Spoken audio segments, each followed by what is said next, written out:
were struck by green lasers within a 2.5-hour span. All 4 aircraft were headed into the Deer Valley Airport at Phoenix. None of the pilots reported injuries, but the people responsible could face fines or jail time if they're found.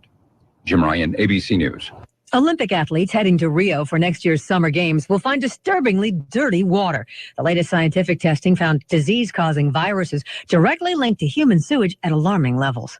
Facebook founder Mark Zuckerberg posted the birth announcement on Facebook, of course, as he and his wife Priscilla welcomed their first child to the world. In a letter to their new daughter, Max, they vowed to make the world a better place for her by donating $45 billion to charity.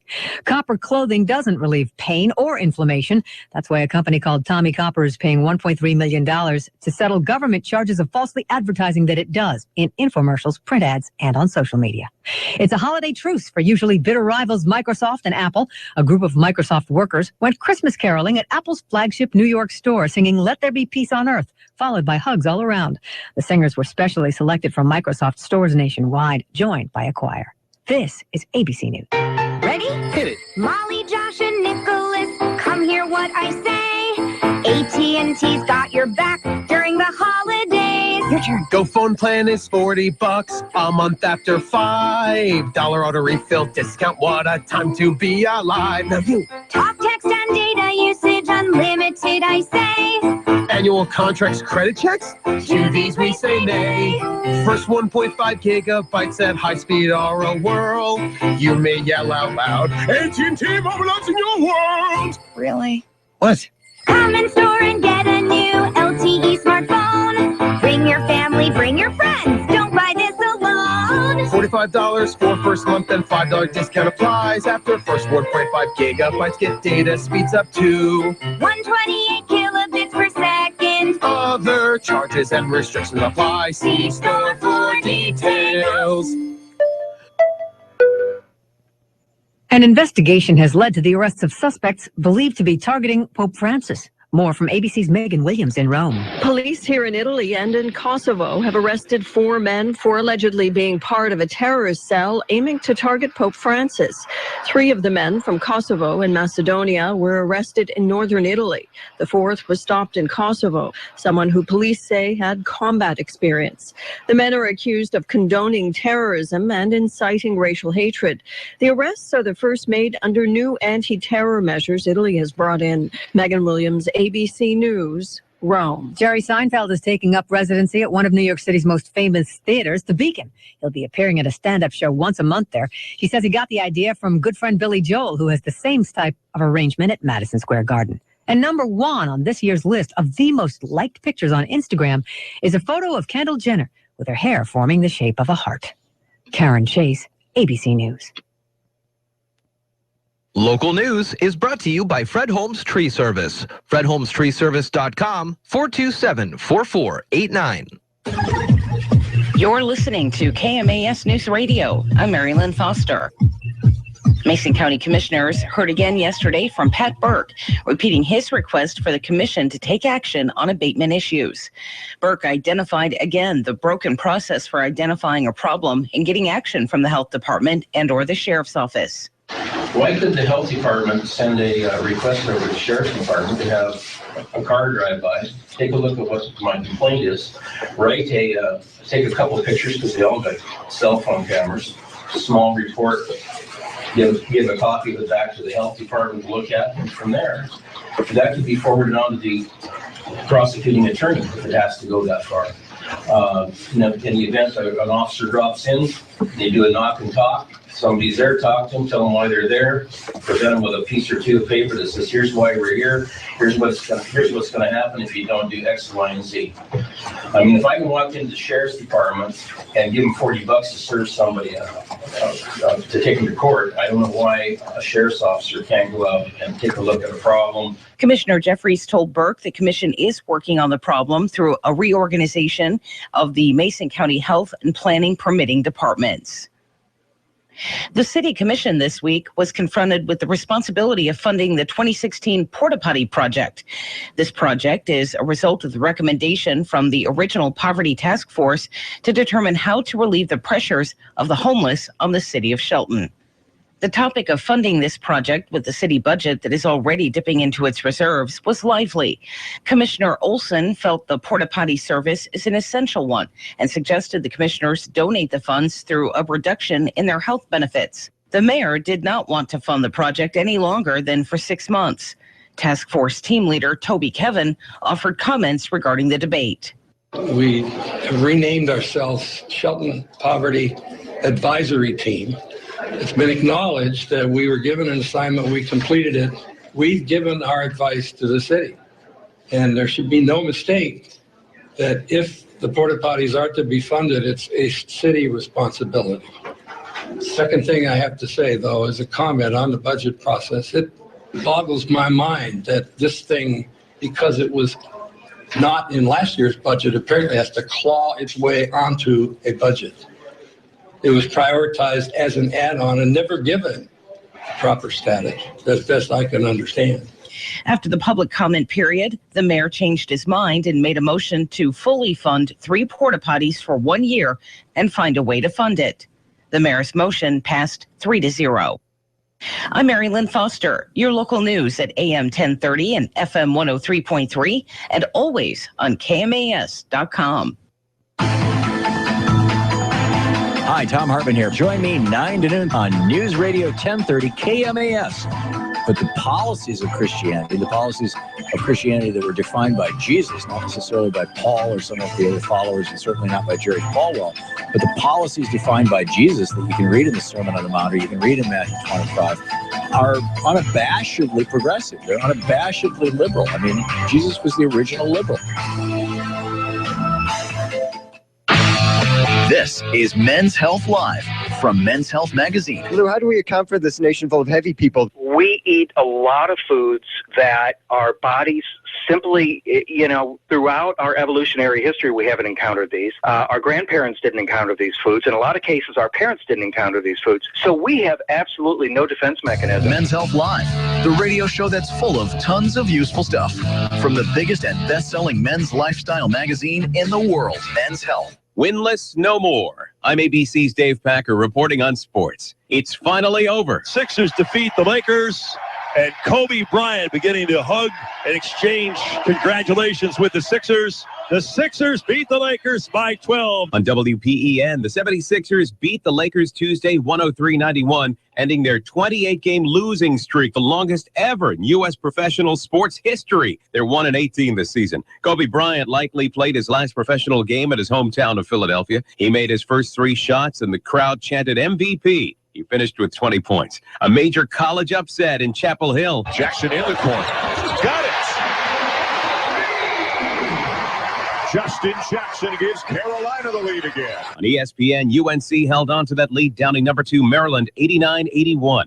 And college football, Georgia hired Alabama defensive coordinator Kirby Smart to be their next head coach. The most recent college football playoff rankings were released Tuesday. Clemson's number 1, followed by Alabama, Oklahoma, and Iowa, respectively. All but Oklahoma play in title games Saturday. The undefeated Tigers face 11-1 UNC in the ACC title game. Head coach Dabo Swinney on the Tar Heels. Impressive. As I've had a chance to really dial into them and look at all phases of the game, this is a complete football team. Back to basketball. In college, number 4 Kansas beat Loyola Maryland 94-61, and Iowa State down North Dakota State 84-64. At the pro level, Brooklyn beat Phoenix 94-91. Wizards beat LeBron and the Cavs 97-85, and Marc Gasol had a big night. Open from 18 over Davis. Gets it again. Marc Gasol, a career high 34. On WMFS, Gasol finished with 38. Grizzlies beat the Pelicans 113-104. And a free agency splash in baseball. The Red Sox signed David Price to a 7-year, $217 million contract, the richest deal ever awarded to a pitcher. I'm Dave Packer, ABC Sports.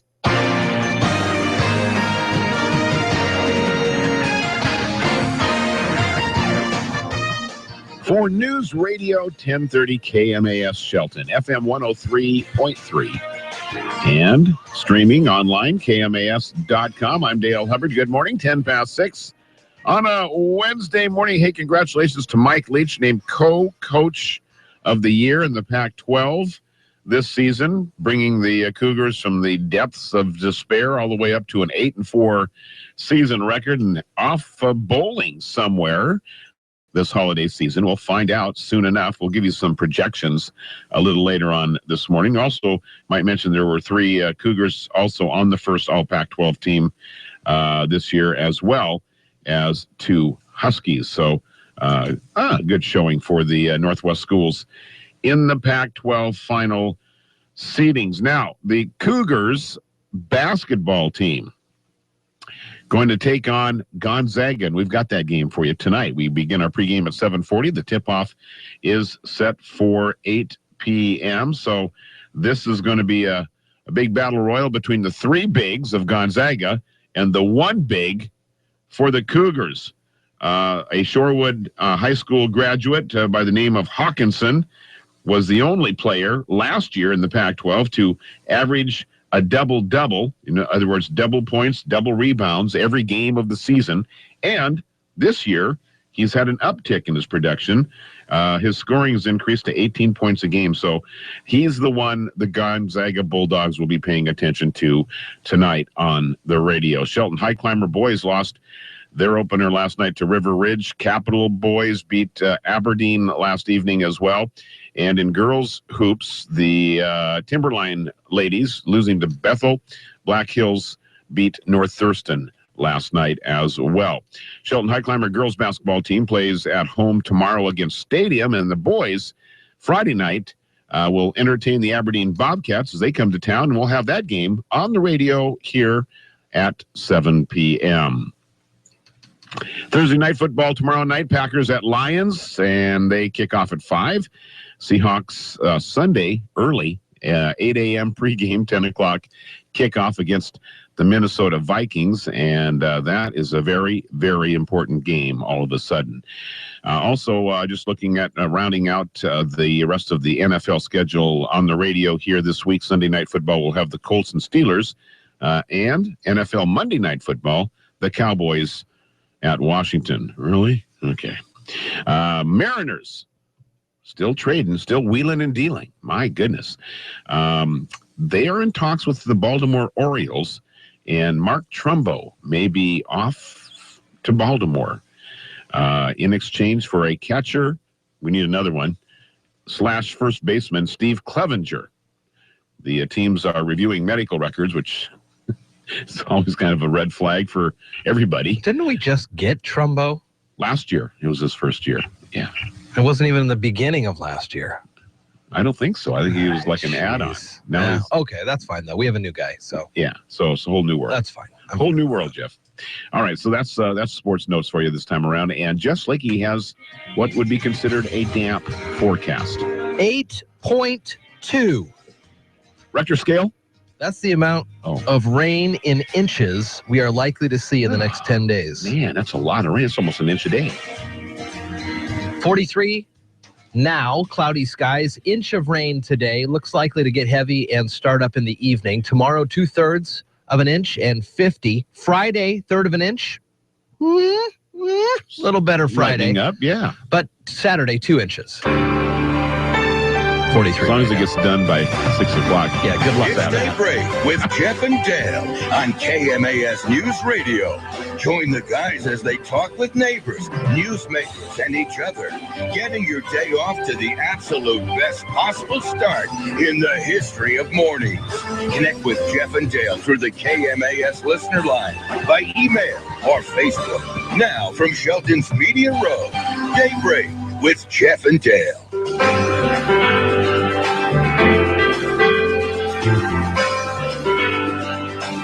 All right, good morning to you. It's Wednesday here at KMAS. It sure is. Out there now, and likely to see a lot of rain. 2 inches of rain on Saturday. It wasn't raining very hard this morning. No. Kind of a pleasant drive, actually. I thought for sure we had this weather system kind of move out of the way, but no, doesn't look like But it. no. And inch today, heavy. Looks like it'll be super heavy, kind of around 7 o'clock tonight. Yikes. All right. Special guests in studio with us today. Yeah. Kristen Fabre. She's the new director at the Mason County Historical Society and Museum. and our old station sidekick, Steve Bloomfield. Yeah, I believe he's coming in with her. Who's always got his fingers in a lot of things. He's always here. We might as well just bring him on the air. He's always out in the front office. He might as well come back here to the studio for a while. We're going to get an update from Kristen and Steve on the happenings there at the museum and the Historical Society. Got a new facelift over the past year at the building, and they got, they're all brand new again. Yeah, there's a story on KMAS.com this morning. Headline title, Second Request for Land to Support a New Historical Museum. Jerry Eckenrode wrote this for us, our community correspondent. Annette McGee reminded the commission of their promise to consider donating some land there at the corner of Highway 102 and 101. So if you're there in that area, it is there's a spot of wooded area just next to where the Public Works building is, and that's kind of where they're looking at. It'd be a great location. Yeah. Lots of cars every day drive up and down. It's not big enough for fairgrounds, so. That's true. It's not. That would be a great location, though, to help out. They've got stuff stored in all over the place, and they need to have a central area. You know what I'm saying? And put a lot of that back on display, too. Sure. Oh, yeah. There's a lot and when the fairgrounds, you brought up the fairgrounds, but when they were here, and the lands and the buildings there, those were just stocked full. Yeah. And that was like their second home there, and they had some great looking pieces of old history for sure. History, that's what we're looking for. All right, 6:17 on a Wednesday morning here, KMAS. Talked yesterday about the Western Washington student, and more information now as bail has been set at $10,000 for the student arrested on campus accused of making racial threats against black students and others on social media. 19-year-old Tyson Campbell, not been charged, but the Whatcom County Prosecutor's Office has scheduled an arraignment for the 11th. Yes, indeed. 4 state residents from Washington charged with assaulting a South Dakota Highway Patrol trooper. They've all pleaded not guilty. Authorities say 10-year veteran Zachary Bader assaulted October 24th, making a traffic stop on I-90 just east of Rapid City. According to TV reports, Donald Willingham of Renton pleaded not guilty yesterday to attempted murder and other charges. The 3 others all pleaded not guilty to being accessories, by the way, along with drug and weapons counts. Might have been a good reason why they were pulled over in the first place. This guy from Portland decided to climb Kolchak Peak near Leavenworth and has failed to return, and now officials have suspended the search for the Portland man. The Chelan County Sheriff's Office said yesterday the search was suspended due to rain and snow. Adam Oshorn started hiking the Kolchak Lake on Friday, was going to camp and then climb up a steep, narrow gully to reach the peak on Saturday. Expected to come back into the world on late Saturday or early Sunday, but did not return.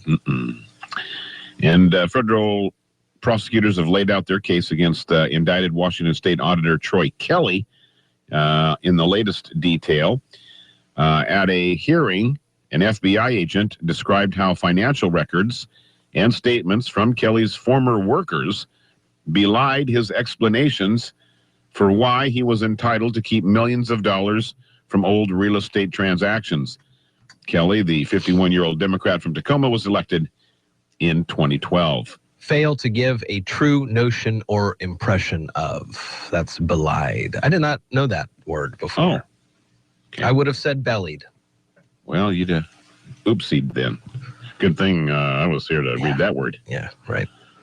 I didn't know what it meant, but I knew how to pronounce it. Westwood One has our NFL Now segment coming up next. After that, we'll have more conversations about things that happened on the day in history, and things around the Great Northwest. It's all coming up here on Daybreak with Jeff and Dale on KMAS. You're listening to Daybreak with Jeff and Dale on KMAS News Radio. I'm Ari Wolf with NFL Network Now on the Westwood One Radio Network. Browns head coach Mike Pettin announced on Tuesday the quarterback Josh McCown is out for the season with a broken collarbone. Pettin didn't say if Austin Davis or Johnny Manziel would start for Cleveland against the Bengals on Sunday.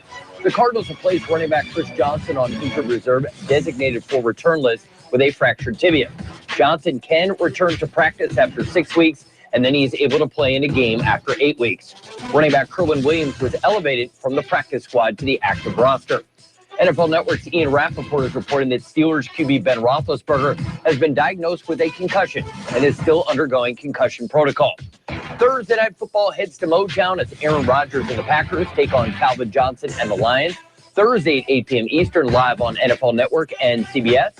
This has been NFL Network Now on the Westwood One Radio Network.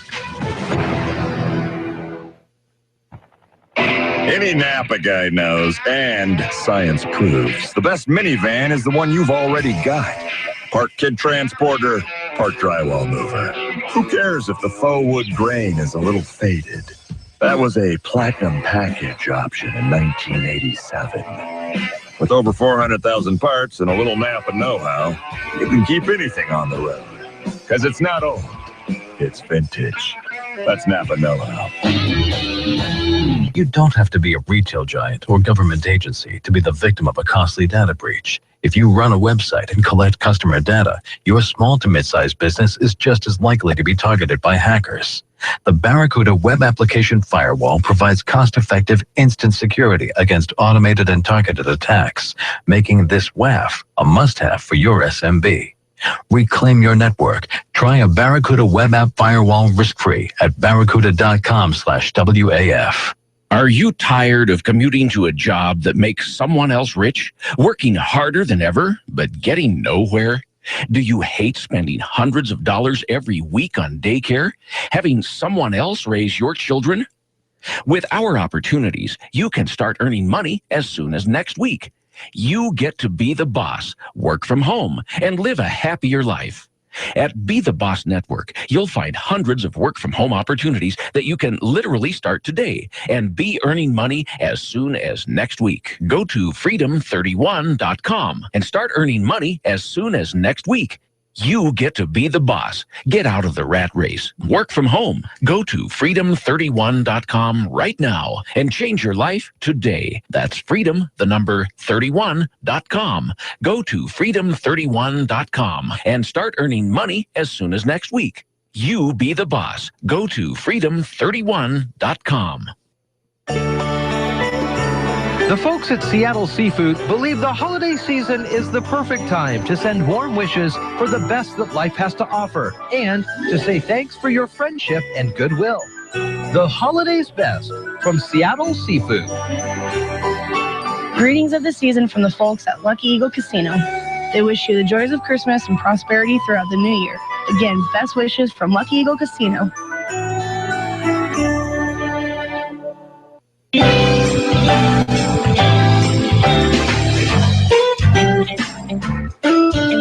Hi, I'm retired Chief Deputy Dean Bird, and you're listening to The Daybreak Show with Jeff and Dale on KMAS.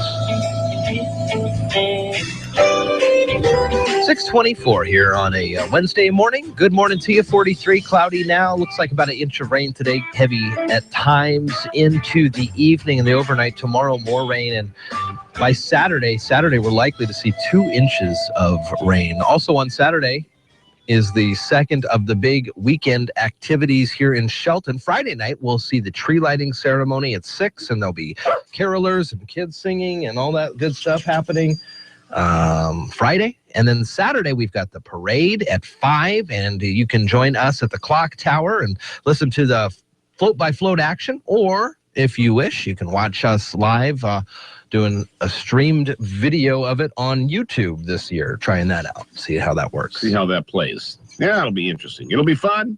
Big weekend. Big way to kick off the holiday season. Mm-hmm. We are 20 days away from the first day of winter. Mm-hmm. It is the second day of December. It was on this day that Napoleon crowned himself Emperor of the French. Oh, hey. In case anybody's wondering, I'll be Emperor. How do they get all that information out to people? Internet, I think. They tweeted it. Yeah. Hashtag Napoleon. Hashtag new leader. Hashtag Emperor, I guess. Big boss. Hashtag big boss. Little guy, big boss. Little guy, big boss. Where's my suspenders? Hashtag, where's my suspenders? This is hashtag. No, I mean, how do they... Because, the British Empire at one time spanned from sunrise to sunset. Yeah. But yeah, I know that's the quote. Yeah. But at what point do people understand that? Like when the tax collector shows up? Probably. I mean, up until that point, you're just kind of living your life. You're a peasant. You're out there. I got some stuff saved up, and I say, well, we'll take half I can't of that. imagine anybody would even know or care to talk about that kind of stuff. I guess, there had to be some kind of a news network in the sense that somebody on a horse was designated. Sure. Hey, head, from here to there and tell those people what's going on. And then they send somebody to the next village. And here we got a new emperor. Yeah. I mean, basically, that's probably it. Now, the tax guys are, 2 days behind me. Okay. Something like that. That's kind of what I would surmise. Because at least, in this... Or drones were... 17 or 1800. So when was this? 16? Yeah, this was 1804. Oh, 1804. I was going to say, yeah. Well... not really that long ago now. Now that I think about it. But like the Middle Ages and all that stuff, you just kind of live your life, and then all of a sudden...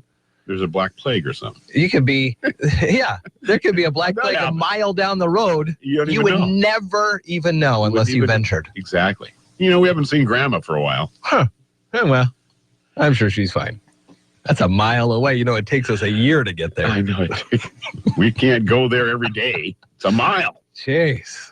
Or a meter, whatever they were using. Yeah. Okay.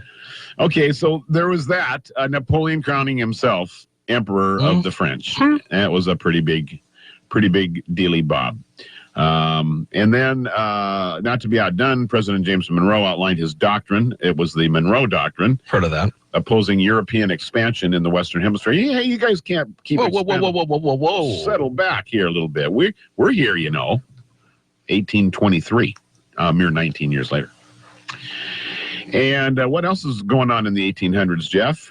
Militant abolitionist John Brown hanged for his raid on Harper's Ferry. Whoa. That was in your history books. Yeah, I remember that. Artist Georges Pierre Seurat was born in Paris. I don't know what that has to do with Harper's Ferry, but it was all in the same paragraph. 1859. Big year, apparently.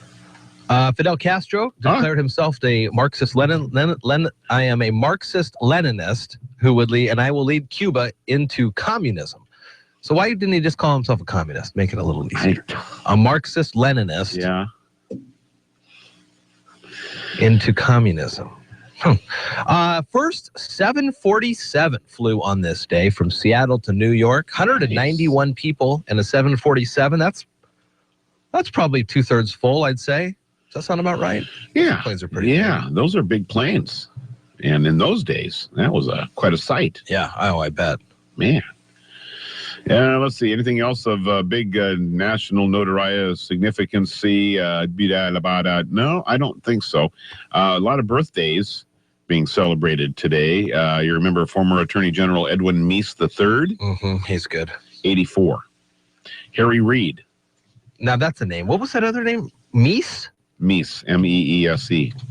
Never heard that one. Yeah, Edwin Harry Meese. Reid, yeah, sure, from Utah. I think he's done at the end of his next... He's 76 today, so anytime he wants to step back, he's welcome. I think this is his last deal. Yeah. He will not run for... I'm pretty sure he's not running off with Nancy Pelosi somewhere. Yeah, they're done.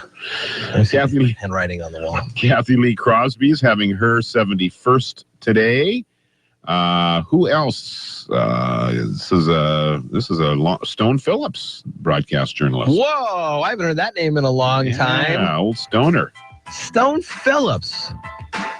61. I liked him. What's he been doing? I don't know. Let's see. Let's see if I can get him what he's before up the to. music hits us. Oh, goodness gracious. All right. Goodness gracious is right. It's 6:30 already. News is next on Daybreak. He's still on Dateline. You're listening to Daybreak with Jeff and Dale on KMAS News Radio. Local news is brought to you by Shelton Health and Rehabilitation Center. Find them online at sheltonhealthandrehab.com. You're listening to KMAS News Radio. I'm Marilyn Foster. Mason County commissioners heard again yesterday from Pat Burke, repeating his request for the commission to take action on abatement issues. Burke identified again the broken process for identifying a problem and getting action from the health department and or the sheriff's office. Why couldn't the health department send a request over to the sheriff's department to have a car drive by, take a look at what my complaint is, take a couple of pictures because they all got cell phone cameras, small report, give a copy of it back to the health department to look at, and from there, that could be forwarded on to the prosecuting attorney if it has to go that far. In the event an officer drops in, they do a knock and talk. Somebody's there, talk to them, tell them why they're there, present them with a piece or two of paper that says, here's why we're here, here's what's going to happen if you don't do X, Y, and Z. I mean, if I can walk into the sheriff's department and give them $40 to serve somebody to take them to court, I don't know why a sheriff's officer can't go out and take a look at a problem. Commissioner Jeffries told Burke the commission is working on the problem through a reorganization of the Mason County Health and Planning Permitting departments. The City Commission this week was confronted with the responsibility of funding the 2016 Porta Potty project. This project is a result of the recommendation from the original Poverty Task Force to determine how to relieve the pressures of the homeless on the city of Shelton. The topic of funding this project with the city budget that is already dipping into its reserves was lively. Commissioner Olson felt the porta potty service is an essential one and suggested the commissioners donate the funds through a reduction in their health benefits. The mayor did not want to fund the project any longer than for 6 months. Task Force team leader Toby Kevin offered comments regarding the debate. We have renamed ourselves Shelton Poverty Advisory Team. It's been acknowledged that we were given an assignment, we completed it. We've given our advice to the city. And there should be no mistake that if the porta potties are to be funded, it's a city responsibility. Second thing I have to say, though, is a comment on the budget process. It boggles my mind that this thing, because it was not in last year's budget, apparently has to claw its way onto a budget. It was prioritized as an add-on and never given proper status, as best I can understand. After the public comment period, the mayor changed his mind and made a motion to fully fund 3 porta potties for 1 year and find a way to fund it. The mayor's motion passed 3-0. I'm Mary Lynn Foster, your local news at AM 1030 and FM 103.3 and always on KMAS.com. Ascend Roofing Company in Shelton's on top of it. 868-2730. Roofing work that speaks for itself. Hey, just a little note to say thank you for the outstanding work that you, Dennis, and especially Jorge and the crew performed for us on our roofing project. On a scale of 1 to 10, we rate it at 10.5. It was a fantastic feeling from start to finish. Your company is a first-class operation and will definitely give your name to all of our friends and family if they're in need of your services. You could be the next happy customer by calling Ascend Roofing. 868-2730. Hi, Tom Hartman here. Join me 9 to noon on Newsradio 1030 KMAS. This is not an election cycle where middle-of-the-road Democrats are going to stir up enough of the base and enough of excitement and enthusiasm. They're going to seriously win elections. And that's the thing that Republicans have figured out, Democrats have yet to learn, which is that elections are not about swaying so-called undecided voters. They're about stirring up the base. The base will bring the undecided voters along with them. They'll do it through social media. They'll do it through talking to neighbors. They'll do it by talking to people in the workplace. But you've got to energize the base.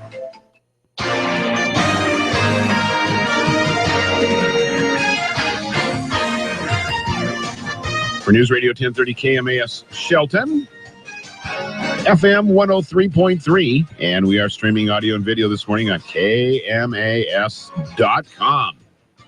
Hi, how are you? Gonzaga basketball tonight, hosting the Cougs. Should be a good one. 7:40, the pregame, 8 o'clock tip-off. High Climber boys lose their opener last night to River Ridge. Capital boys beat Aberdeen last night. Timberline girls lose to Bethel. The Black Hills girls over North Thurston. High Climber girls, they are at home tomorrow against tonight. Yes, you're right. Wednesday night. Tonight against Stadium.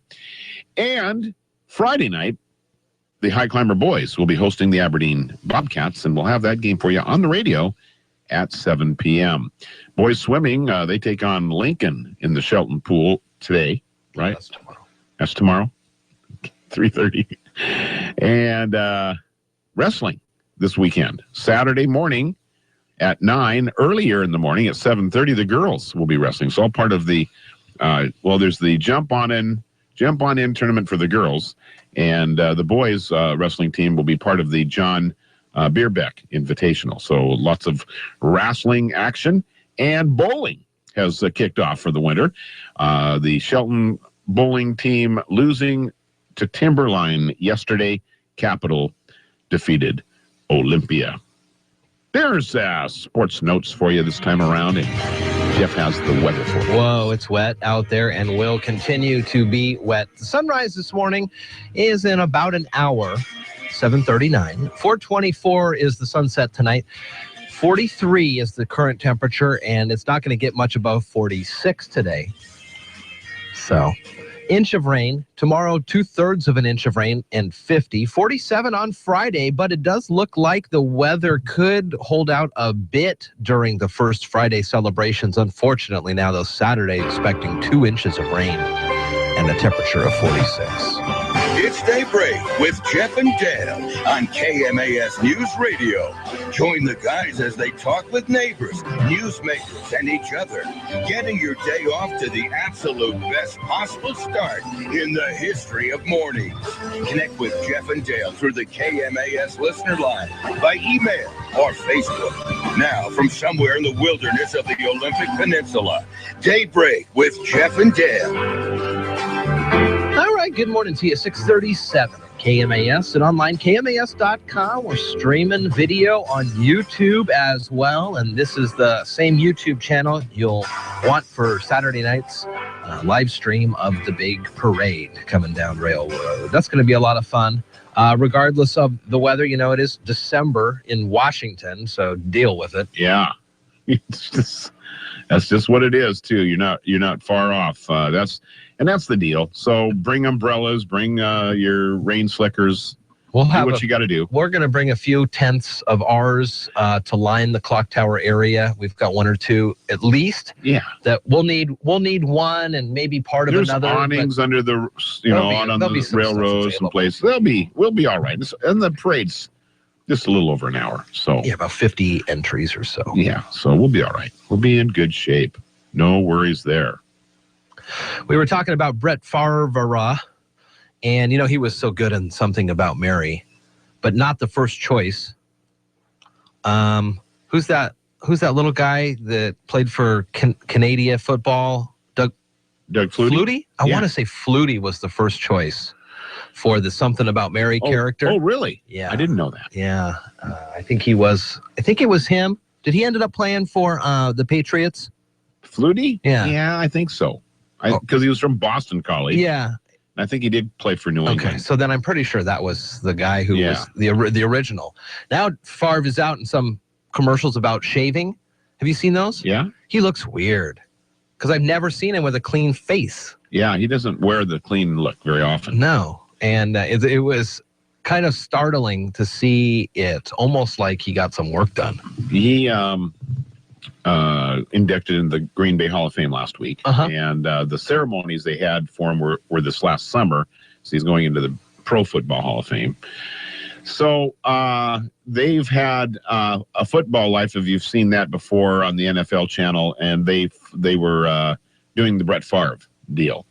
So I was tangled up in some of his early life there. His dad coached him, and he played for Southern Mississippi. And just a freckled-faced, bright kid, and he had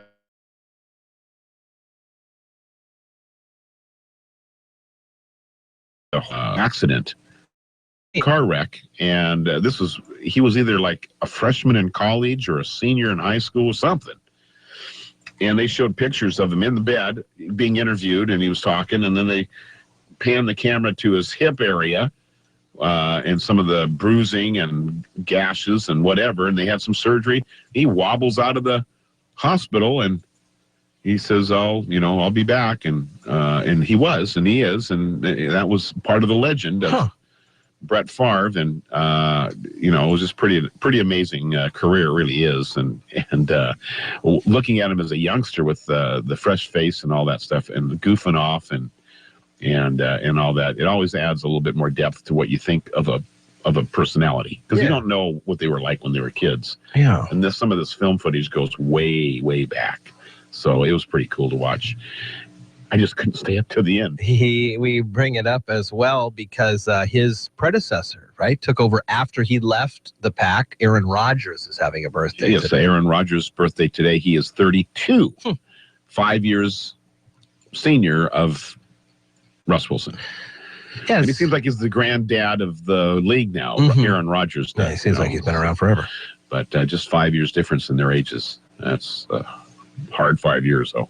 6:41 here at KMAS. We'll live the country life in just a couple of moments here on KMAS. We encourage you to head over to our Facebook page. If you're on Facebook this morning, you can go to search for facebook.com/1030KMAS and pop up. And hey, guess what? Our news feed shows up on your news feed. So when we've got information to pass along, it's a great, quick way. Oh, man. Including, but not limited to, yesterday's great conversation with Brittany Caldwell and Tiana Dunbar. It was reached by over 1,500 people, lots of great shares, and that was a fun conversation with those two ladies. Whoa. Great. They had a big impact on all of our outreach yesterday. Yeah, I'd say so. And good for them. It was really fun to talk to them. We'll have another good interview later on in the 8 o'clock hour this morning as we catch up with the Mason County Historical Society and Museum. And also,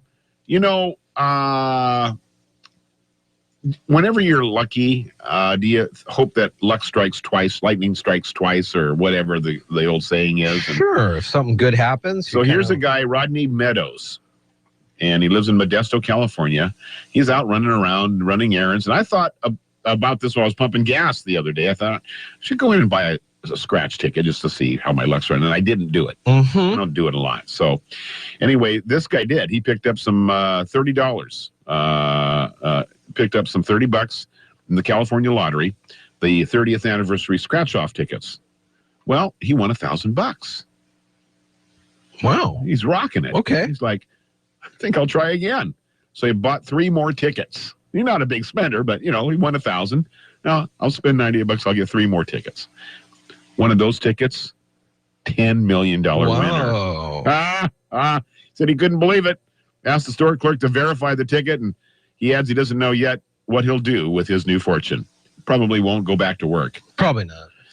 Wow. Even after taxes and all that, he's still going to have a little nest egg. 6:43 here at KMAS, and tall people, like short people, stand out in the crowd. Yes. Do short people stand out in the crowd? I don't know about that. Well, I mean, there's a visible dip there in the line, I guess, if you're looking at.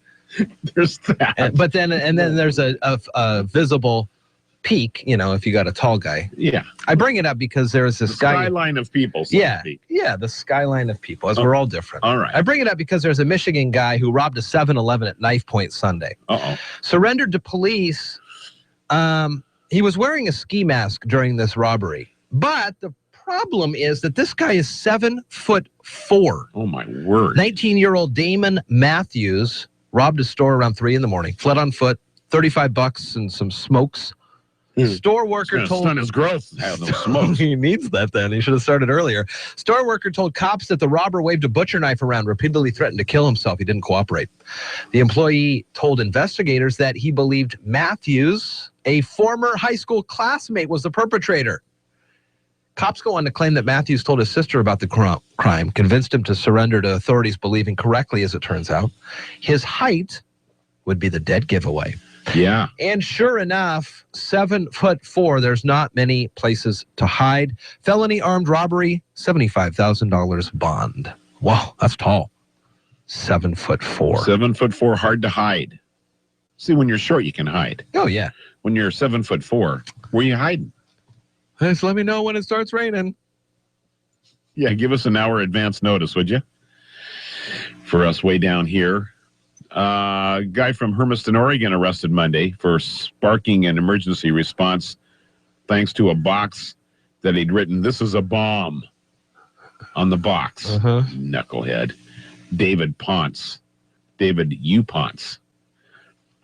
According to the East Oregonian, he had told the cops he meant to prank a relative with the box, which the suspect placed inside an open garbage can. The sanitation worker saw it and goes, "Oh my God!" But the sanitation worker wasn't the friend, was it? No. Or the relative? No. So the worker called the cops. They found the box was nothing. But he's, I wonder how much that cost. Lots. It costs a lot. A lot of people and authorities involved in that. They had to, $10,000? Somebody had to check the box to make sure it wasn't a bomb. You're listening to Daybreak with Jeff and Dale on KMAS News Radio. What do you really know about turkey other than it goes well with cranberry sauce? Hi, I'm Jody Henke. Stay tuned for some turkey trivia to impress your family during Thanksgiving dinner as you're living the country life. Living the country life. Ideas and inspiration for your place in the country. You can find more information on today's topic and from previous shows by visiting us online at livingthecountrylife.com. We'll return to the show after these messages. We are overachievers. We are ready to get to work. We are Kubota. With Kubota's Grand L Series compact tractors, we tackle impossible to-do lists. Perfect for acreage maintenance, Kubota Grand L Series tractors are equipped with powerful Kubota diesel engines, smooth shifting transmission options, and an available Grand Cab. Choose from a full line of Kubota performance-matched implements today during the Power to Do Great Things sales event. Here for the overachievers. We are Kubota. Join the parade headed to New Orleans for the 2016 Commodity Classic, March 3rd through the 5th. It promises to be the jazziest Commodity Classic yet. And this year, the Association of Equipment Manufacturers joins Commodity Classic. That means even more equipment, more technology, more education, and more innovation. If you grow corn, soybeans, wheat, sorghum, or do business with farmers who do, you need to be in New Orleans March 3rd through the 5th. Discover more at CommodityClassic.com. Don't let the 2016 Commodity Classic in New Orleans get by you. In my family, the so-called turkey expert is the person who gets to carve the roasted bird, and the rest of us are only concerned with choosing dark or white meat. But here are a few tidbits about turkey that could make you the conversation expert between forkfuls. For instance, did you know that you can tell the mental state of a turkey by the color of its head and neck? When a turkey gets mad, excited, or defensive, its head and neck turns white. The more extreme the emotion, the whiter the color. Turkeys can see in color, but have poor night vision. They can see movement almost 100 yards away and also have a wide field of vision, which makes sneaking up on them difficult. Good luck trying to catch a wild turkey. They can run at speeds of up to 25 miles per hour and fly for short distances at up to 55 miles per hour. Wild turkeys spend the night in trees and are particularly fond of oak trees. Even if you can't see them, you can probably hear them. The wild turkey can make at least 30 different calls. In the spring, the adult male makes a call known as a gobble to attract females. Around 45 million turkeys are consumed every Thanksgiving. If Benjamin Franklin would have had his way, you'd be eating our national bird. The Smithsonian says Franklin wrote a letter to his daughter praising the turkey as a much more respectable bird than the bald eagle. He wrote, "For the truth, the turkey is in comparison a much more respectable bird, and withal a true original native of America. He is besides, though, a little vain and silly, a bird of courage, and would not hesitate to attack a grenadier of the British Guards who should presume to invade his farmyard with a red coat on." You'll find more turkey trivia to impress your friends and family at livingthecountrylife.com. I'll see you in the country. Living the country life. Ideas and inspiration for your place in the country. You can find more information on today's topic, share your tips, and post photos by visiting us online. Green Diamond Resource Company has been on the landscape for over 120 years here in Mason County, growing and nurturing our working forests. These forests provide the best of all worlds: clean air and water, protection for fish and wildlife, areas for hunting, fishing, and other recreation, all while growing essential wood products from lumber to paper to renewable energy. At Green Diamond, stewardship is one of our core values and our business. We're proud of our role in keeping Mason County and Washington green. The holidays are here, and downtown Shelton is the perfect place to kick off the season with holiday magic. hosted by the Shelton Downtown Merchants and Christmastown Kiwanis. It's a weekend of holiday lights, music, a parade, and joyous street celebrations for the entire family. Friday is a holiday block party on Railroad Avenue. Downtown Merchants are open late with game cards to fill out. Choirs are singing, Christmas tree lighting, Mr. and Mrs. Santa arrive. There's an art walk, marshmallow roasting over open fires. Saturday, the Shelton Downtown Merchants game cards continue. And the Mistletoe Mile Run is at 4, followed by the Christmastown Kiwanis Christmastown Parade on Railroad Avenue at 5. An annual event not to be missed. We'll see you this weekend downtown in Christmastown, USA.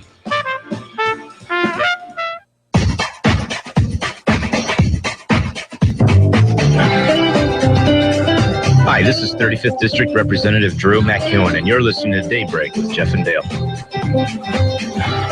All right, good morning to you, 6:51 here at KMAS. Check CNBC Radio Business Report coming up in about 6 minutes or so, and then in 8 minutes is the top of the hour, 7 o'clock. And we got rain today, lots of it. It's not very cold this morning, is it? It's really nice, and I'm hoping. Yeah, go ahead. Well, I was just hoping that I'm trying to look out ahead to figure out when I'm going to put up my holiday Christmas lights, and I think because I don't want to go up on a day when it's super cold. You know. Yeah, I don't want to slip. And I don't want to wait till like the 11th, which could be the next break, somewhat dry day. Yeah. So we've got a long stretch ahead of us. If you have the opportunity today before 8, you'll still be out in the rain, but not as bad as it's likely to be over the next couple of days. There is some cold air south of us that is coming in offshore, part of this moving the system around, and an ice storm warning has been posted east of Kelso and Vancouver and east of Portland and Salem and Sweet Home.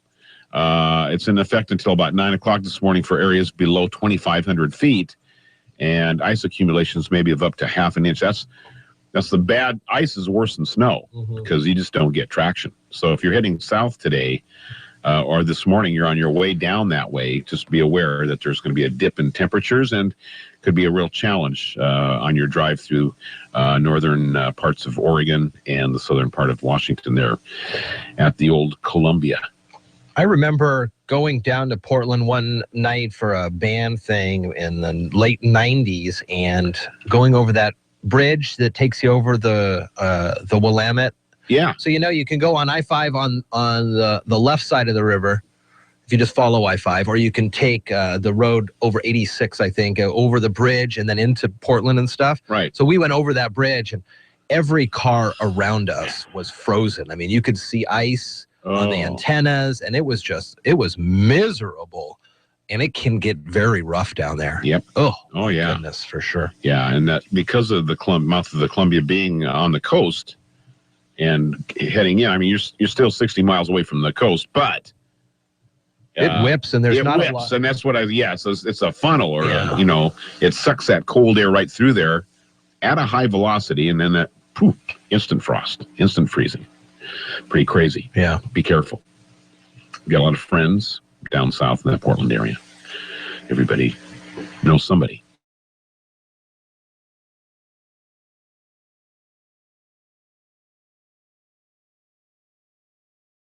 Find out anything cool yesterday that you want to share with us? I don't know. What was I doing? I don't know. Whatever you do whenever we leave each other. Yeah. So yesterday, what happened yesterday? It was a Tuesday. Yeah, it was. We got the Gonzaga game on tonight. Yes.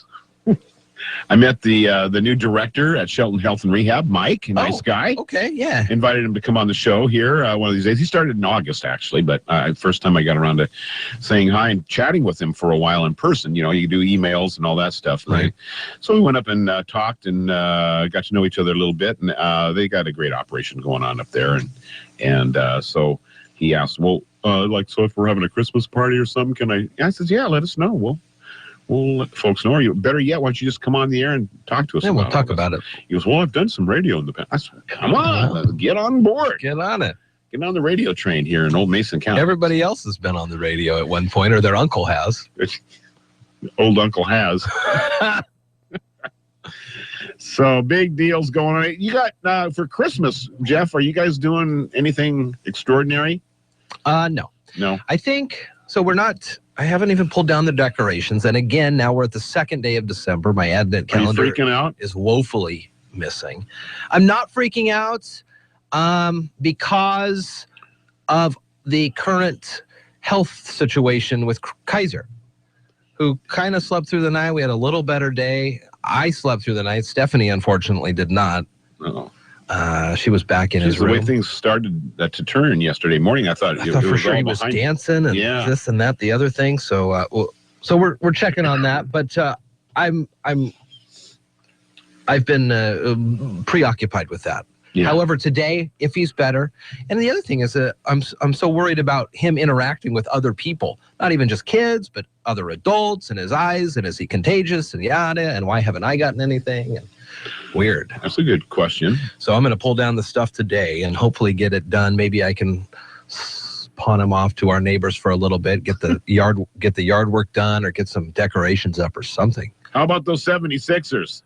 So they were 0 for 19 this season, if you count the 4 games that they lost in a row last seast. Is that right? They were up to 23 in a row? They finished the season, they lost they had 28 in a row total, and they were, I think it was last 10 games in March. They hadn't won since March. Yeah.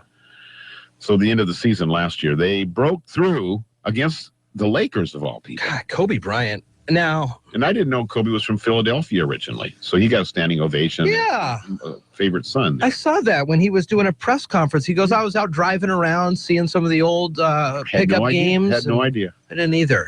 His shots are not landing. No, he's not doing well. He's not doing well, but he did make mention that he wanted to. The Lakers have only won 2 this season. Yeah, they're not doing very well. The other news is that those 5 and 7 teams that may go into a bowl game, based on grades. What? Did you hear this? No. Oh, well, we'll have to wait until our next sports conversation after the top of the hour. It's 6:58 here at KMAS. Sure is. You're listening to Daybreak with Jeff and Dale on KMAS News Radio.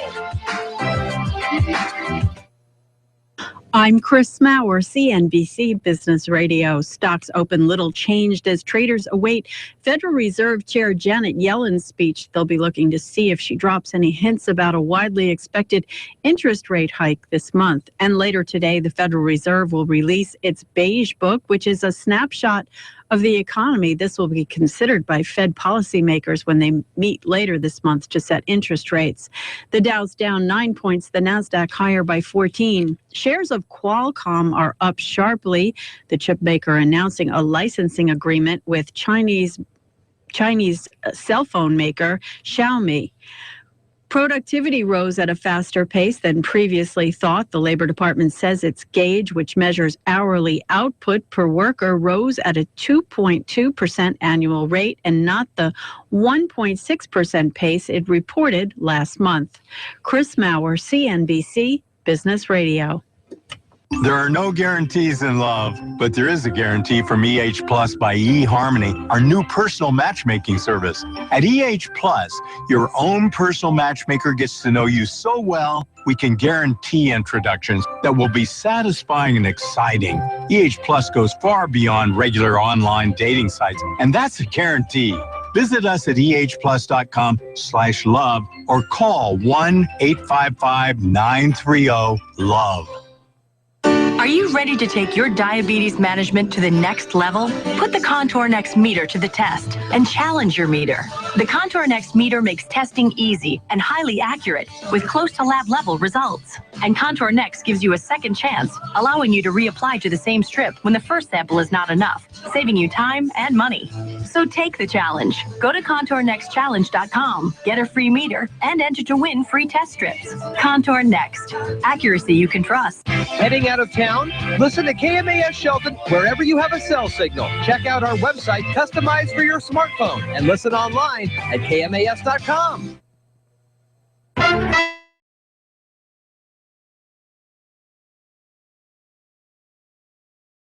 Karen Chase, North Carolina, and the school sent students an emergency tweet telling them to shelter in place as campus officials investigated unconfirmed reports of an armed and dangerous person near the ROTC hall. It was quickly followed by electronic alerts that all was clear.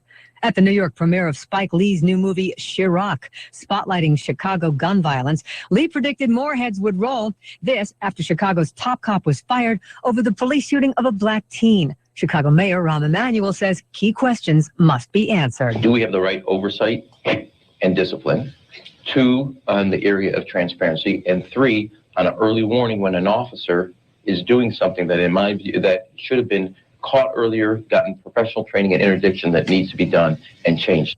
The E. coli outbreak linked to Costco has now expanded to include products sold in a host of other stores. The tainted ingredient is celery grown at a California farm.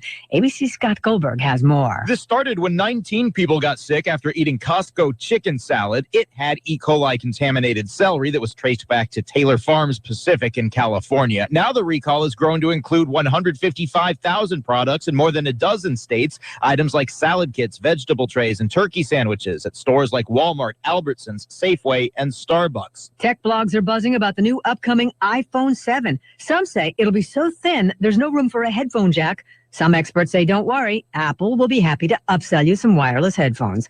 A strange new trend in baby names is emerging. A growing number of parents are naming their kids after Instagram photo filters. Lux, Ludwig, Valencia, and Kelvin. Sophia and Jackson are still the top names.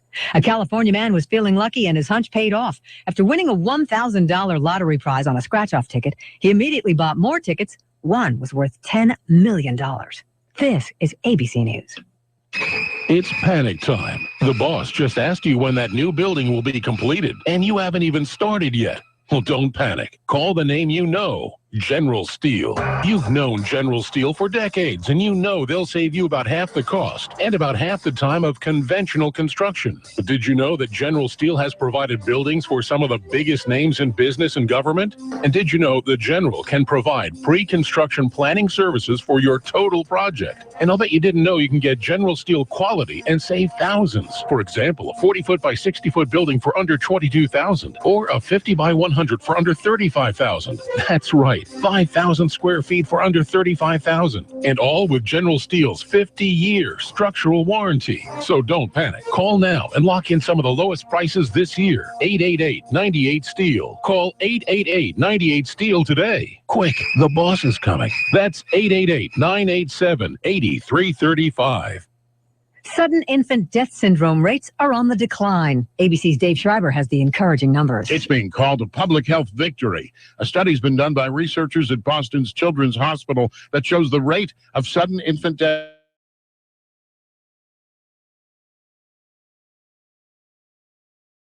by 71. Changes in the position that infants sleep. Placing babies on their backs for sleep is known to cut down on the risk of SIDS, but there may be other factors such as decreased smoking by expectant moms. There's also been improvement in prenatal care, along with the care of premature infants, and increases in the rates of breastfeeding. Dave Schreiber, ABC News. Girls trying to take over the tech world are out with a new line of books. Vikings Children's Books is planning at least 11 works that focus on computer science and coding. The initial release will be called Girls Who Code, Tips, Tricks, and Inspiration for Taking Over Tech. The founder heads a nonprofit with a mission to close the gender gap. Karen Chase, ABC News. Local news is brought to you by Shelton Health and Rehabilitation Center. Find them online at sheltonhealthandrehab.com. You're listening to KMAS News Radio. I'm Mary Lynn Foster. Mason County Commissioners heard again yesterday from Pat Burke, repeating his request for the commission to take action on abatement issues. Burke identified again the broken process for identifying a problem and getting action from the health department and or the sheriff's office. Why couldn't the health department send a request over to the sheriff's department to have a car drive by, take a look at what my complaint is, take a couple of pictures because they all got cell phone cameras, small report, give a copy of it back to the health department to look at, and from there, that could be forwarded on to the prosecuting attorney if it has to go that far. In the event that an officer drops in, they do a knock and talk, Somebody's there, talk to them, tell them why they're there, present them with a piece or two of paper that says, here's why we're here, here's what's going to happen if you don't do X, Y, and Z. I mean, if I can walk into the sheriff's department and give them $40 to serve somebody to take them to court, I don't know why a sheriff's officer can't go out and take a look at a problem. Commissioner Jeffries told Burke the commission is working on the problem through a reorganization of the Mason County Health and Planning Permitting Department.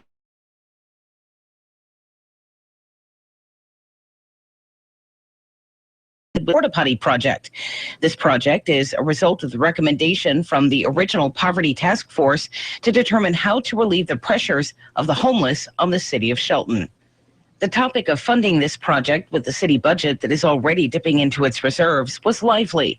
Commissioner Olson felt the porta potty service is an essential one and suggested the commissioners donate the funds through a reduction in their health benefits. The mayor did not want to fund the project any longer than for 6 months. Task Force team leader Toby Kevin offered comments regarding the debate. We renamed ourselves Shelton Poverty Advisory Team. It's been acknowledged that we were given an assignment, we completed it. We've given our advice to the city. And there should be no mistake that if the porta potties are to be funded, it's a city responsibility. Second thing I have to say, though, is a comment on the budget process. It boggles my mind that this thing, because it was not in last year's budget, apparently has to claw its way onto a budget. It was prioritized as an add-on and never given proper status, as best I can understand. After the public comment period, the mayor changed his mind and made a motion to fully fund 3 porta potties for 1 year and find a way to fund it. The mayor's motion passed 3-0. I'm Mary Lynn Foster, your local news at AM 1030 and FM 103.3 and always on KMAS.com. Tune in all season long to NFL Preview right here on Westwood One. Hi, this is Boomer Esiason. Join me and Scott Graham each week as we preview the entire NFL schedule. We'll break down each matchup and tell you what to watch out for so you can be ready for all the NFL action.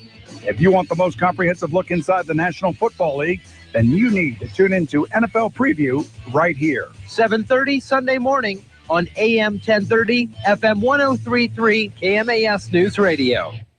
You know Gillis Auto Center in Shelton for the best deals, best price, best trade, and low payments. Well, it doesn't end there. The Gillis Auto Center Service Department is now open Saturdays from 8 to 4:30. We just want to make it as easy as possible for you to get service. After all, that's the life of your vehicle. From oil changes on all makes and models to a full line of service, you can count on Gillis, your Ford, Chrysler, Jeep, Dodge, and Ram truck dealer. Family-owned Gillis Auto Center in Shelton at the City Center Matlock exit and 24/7 at GillisAutoCenter.com. Winless no more. I'm ABC's Dave Packer reporting on sports. It's finally over. Sixers defeat the Lakers, and Kobe Bryant beginning to hug and exchange congratulations with the Sixers. The Sixers beat the Lakers by 12. On WPEN, the 76ers beat the Lakers Tuesday 103-91, ending their 28-game losing streak, the longest ever in U.S. professional sports history. They're 1-18 this season. Kobe Bryant likely played his last professional game at his hometown of Philadelphia. He made his first 3 shots, and the crowd chanted MVP. He finished with 20 points. A major college upset in Chapel Hill. Jackson in the corner. Got it! Justin Jackson gives Carolina the lead again. On ESPN, UNC held on to that lead, downing number 2 Maryland 89-81. And college football, Georgia hired Alabama defensive coordinator Kirby Smart to be their next head coach. The most recent college football playoff rankings were released Tuesday. Clemson's number 1, followed by Alabama, Oklahoma, and Iowa, respectively. All but Oklahoma play in title games Saturday. The undefeated Tigers face 11-1 UNC in the ACC title game. Head coach Dabo Swinney on the Tar Heels. Impressive. As I've had a chance to really dial into them and look at all phases of the game, this is a complete football team. Back to basketball. In college, number 4 Kansas beat Loyola Maryland 94-61, and Iowa State down North Dakota State 84-64. At the pro level, Brooklyn beat Phoenix 94-91. Wizards beat LeBron and the Cavs 97-85, and Marc Gasol had a big night. Open from 18 over Davis. Gets it again. Marc Gasol, a career high 34. On WMFS, Gasol finished with 30 138. Grizzlies beat the Pelicans 113-104. And a free agency splash in baseball. The Red Sox signed David Price to a 7-year, $217 million contract, the richest deal ever awarded to a pitcher. I'm Dave Packer, ABC Sports.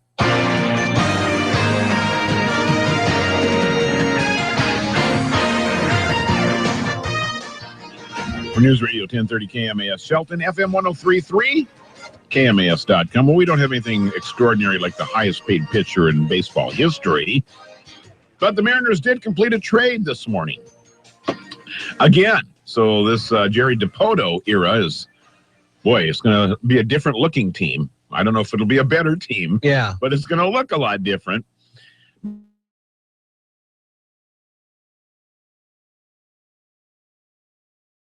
Nice to know you off to the Baltimore Orioles in exchange for catcher/first baseman Steve Clevenger. I think we have about 8 or 9 of these catcher/first basemen now on the hanging around.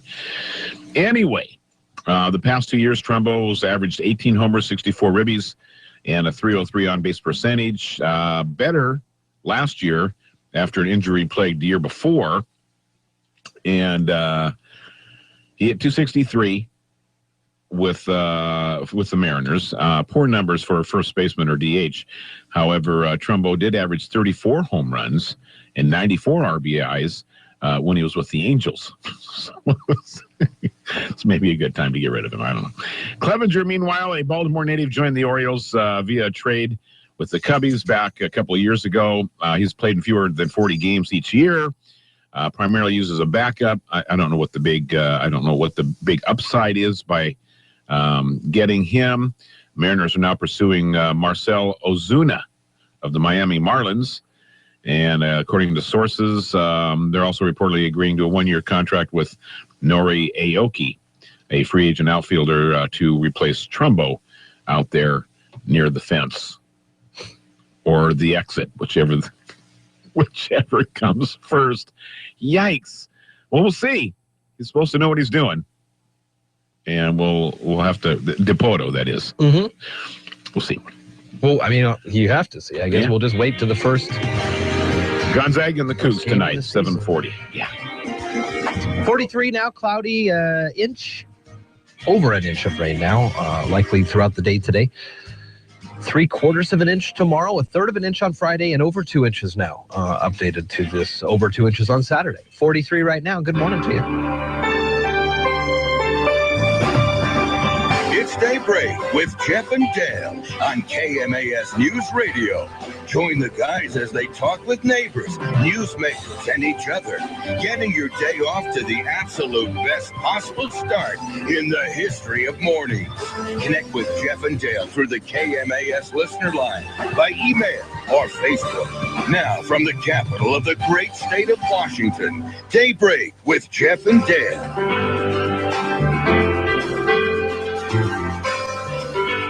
7:13 at KMAS and KMAS.com on a Wednesday morning. Good morning. A little drizzly out there. Do your forecasts now, do they ever say rain heavy at times or showers or any of that, or is it just... It says chance of rain. And then it just... Throughout the day. And then a percentage and then inches possible? And then I look at a graph to kind of see when it gets heavier and lower and the barometer and stuff. So that's all the stuff that I use to take into account. Pollen this morning. Great day if you have allergies. It's just a 0.1 out of 12 on the pollen count. So get out there and get active. Yeah, kids. Whatever. You who suffer. Gonzaga Cougs, you talked about that. They're on tonight, 7:40 with an 8 o'clock pregame tonight. Yeah, go Zags. And here's... fans, you're allowed to root for your team as well. Yes, but since we're a Zags basketball station. Yeah. NCAA Division I Council, the Grand Council approved a plan on Monday that will make teams with 5 and 7 records eligible for at least 2 bowl bids and as many as 5 bowl bids based on academic progress rates. Wow.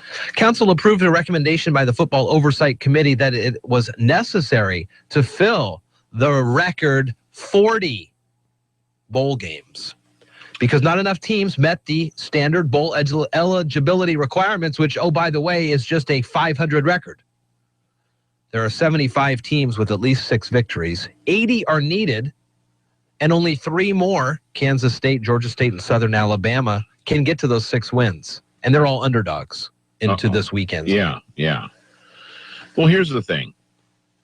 Do the top 4 teams ranked in the country have to prove their merit academically? I am not necessarily seeing that in this story, but I see what you're saying.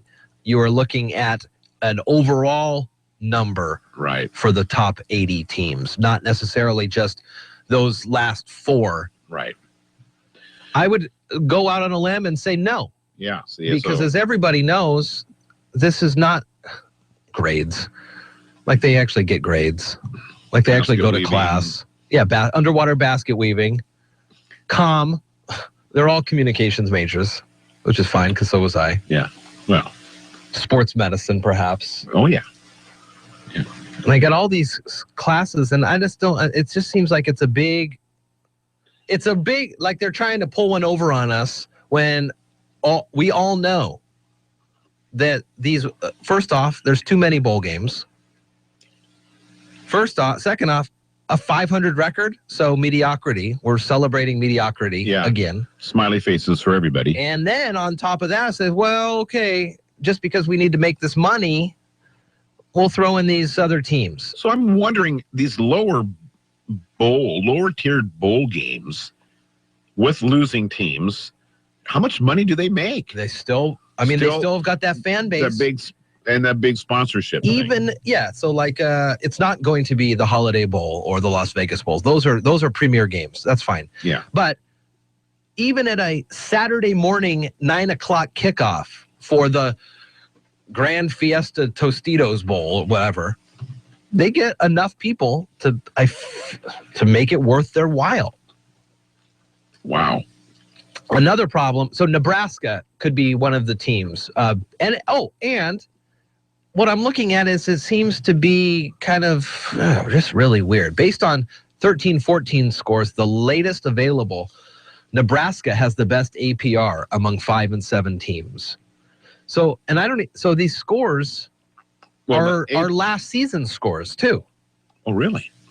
Based on 2013, 2014 scores, the latest available. Now maybe they'll release more. But come on. Yeah. And then there's a big problem again in Nebraska where Nebraska doesn't want to pay their coaches for going to this bowl game if they make it or they don't make it. So that's another story. Oh, man. That we don't need to worry about. But we're talking now about this bowl thing. I mean, how do you fix it? Or is it just going to keep going now? Well, there's been detractors about the amount of games and the abysmal records of the teams that participate for as long as they've expanded this thing. And I'm with you. If they weren't making money, they wouldn't do it. And so we're our own worst enemy. We go out and support that, celebrate that. 5 and 7, yay, we love you guys, man, we'll follow you. And so then off across the country they go. But you think about recently removed from your alma mater into the real business world, and your old team makes a bowl game, and hey, honey, let's go support the team. Yeah, let's fly out there, have a vacation, and make it a big deal. And so they always go to nice locales for the most part, and whatever. So it's a little bit more than just the game, but I'm with you. Mediocrity should not be celebrated. Excellence should be celebrated. So one of the talking heads on ESPN the other day says 20 bowl games. That'd Make be it more great. Prestigious. Because you kind of just go, and I don't know how the student athletes feel about bowl games, and I'm sure it's exciting for them. Oh, yeah. But they all kind of just go, well, all we got to do is win 6. Yeah, but then, just to be half as good. It's just crazy. And then now we're just talking about Division I.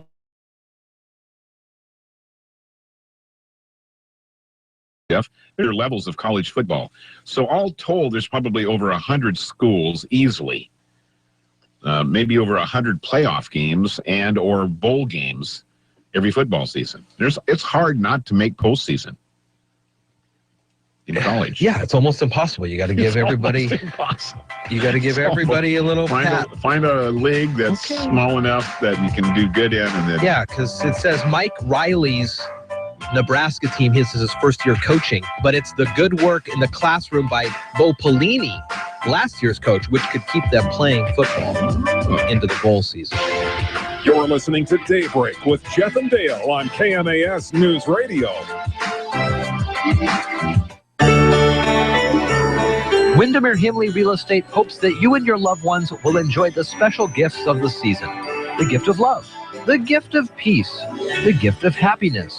Windermere Himley Real Estate hopes this will be your best Christmas ever. At this special time of year, a special message from your friends at L&E Bottling. May the miracle of Christmas bring thoughts of joy and peace. Happy holidays and best wishes for the new year from L&E Bottling.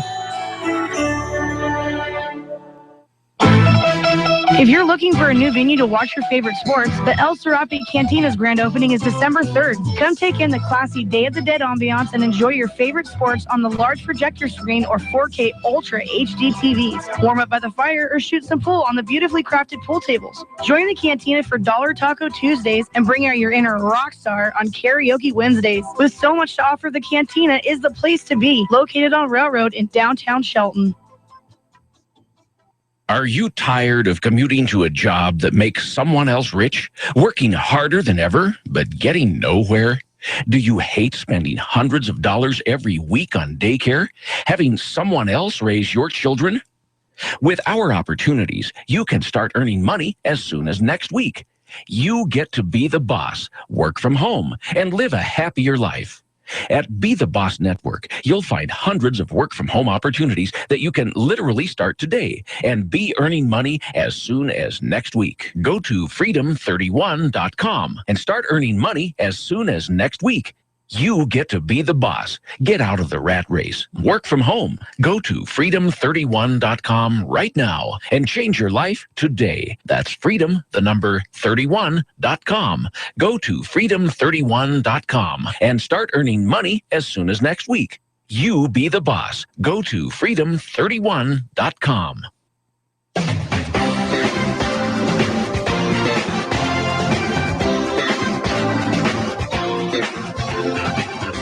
Hi, this is Clayton David from Hood Canal Salmon Enhancement Group, and you're listening to Daybreak with Jeff and Dale on KMAS News Radio. All right, good morning to you. It's Daybreak here at KMAS. Get your tinfoil hat on. Yes, I need to take it off. Maybe I do need to take it off so these microwaves can do something with my brain. Yeah. Speaking of tinfoil, Art Bell back on the radio. Oh, you know it. Live 9 to midnight and a replay if you miss any moment of it. Talk about getting rewarded for excellence. Midnight to 3. That is your reward is to sit through Art Bell and ponder what could be in the desert. Ooh. Well, you got that right. You got that right. So today, Clemson, Alabama, Oklahoma, Iowa, top 4. Stanford bubbling, and Ohio State bubbling. Okay. If they win big this weekend, or if somebody in this top 4 loses, and I believe one of or two of these 4 are playing each other, or 2 out of the 6. Anyway, that's the championship playoff rankings for the ones that are. But what it does is it waters down the significance of the Rose Bowl. You remember how big? Well, maybe you don't, but back in the day, it was always the Big 10 and the Pac-10 champions played in the Rose Bowl. Well, I don't remember for not centuries, how for decades. But yeah, I do. I remember going over to my family friend's house, and that was it was a whole event because oh my gosh, it's the Rose Bowl. Yeah, and at that time maybe 10 bowl games. Yeah, yeah. The other big joke about all this is that the college football playoff people who make the rankings, it's all subjective as well. Yeah.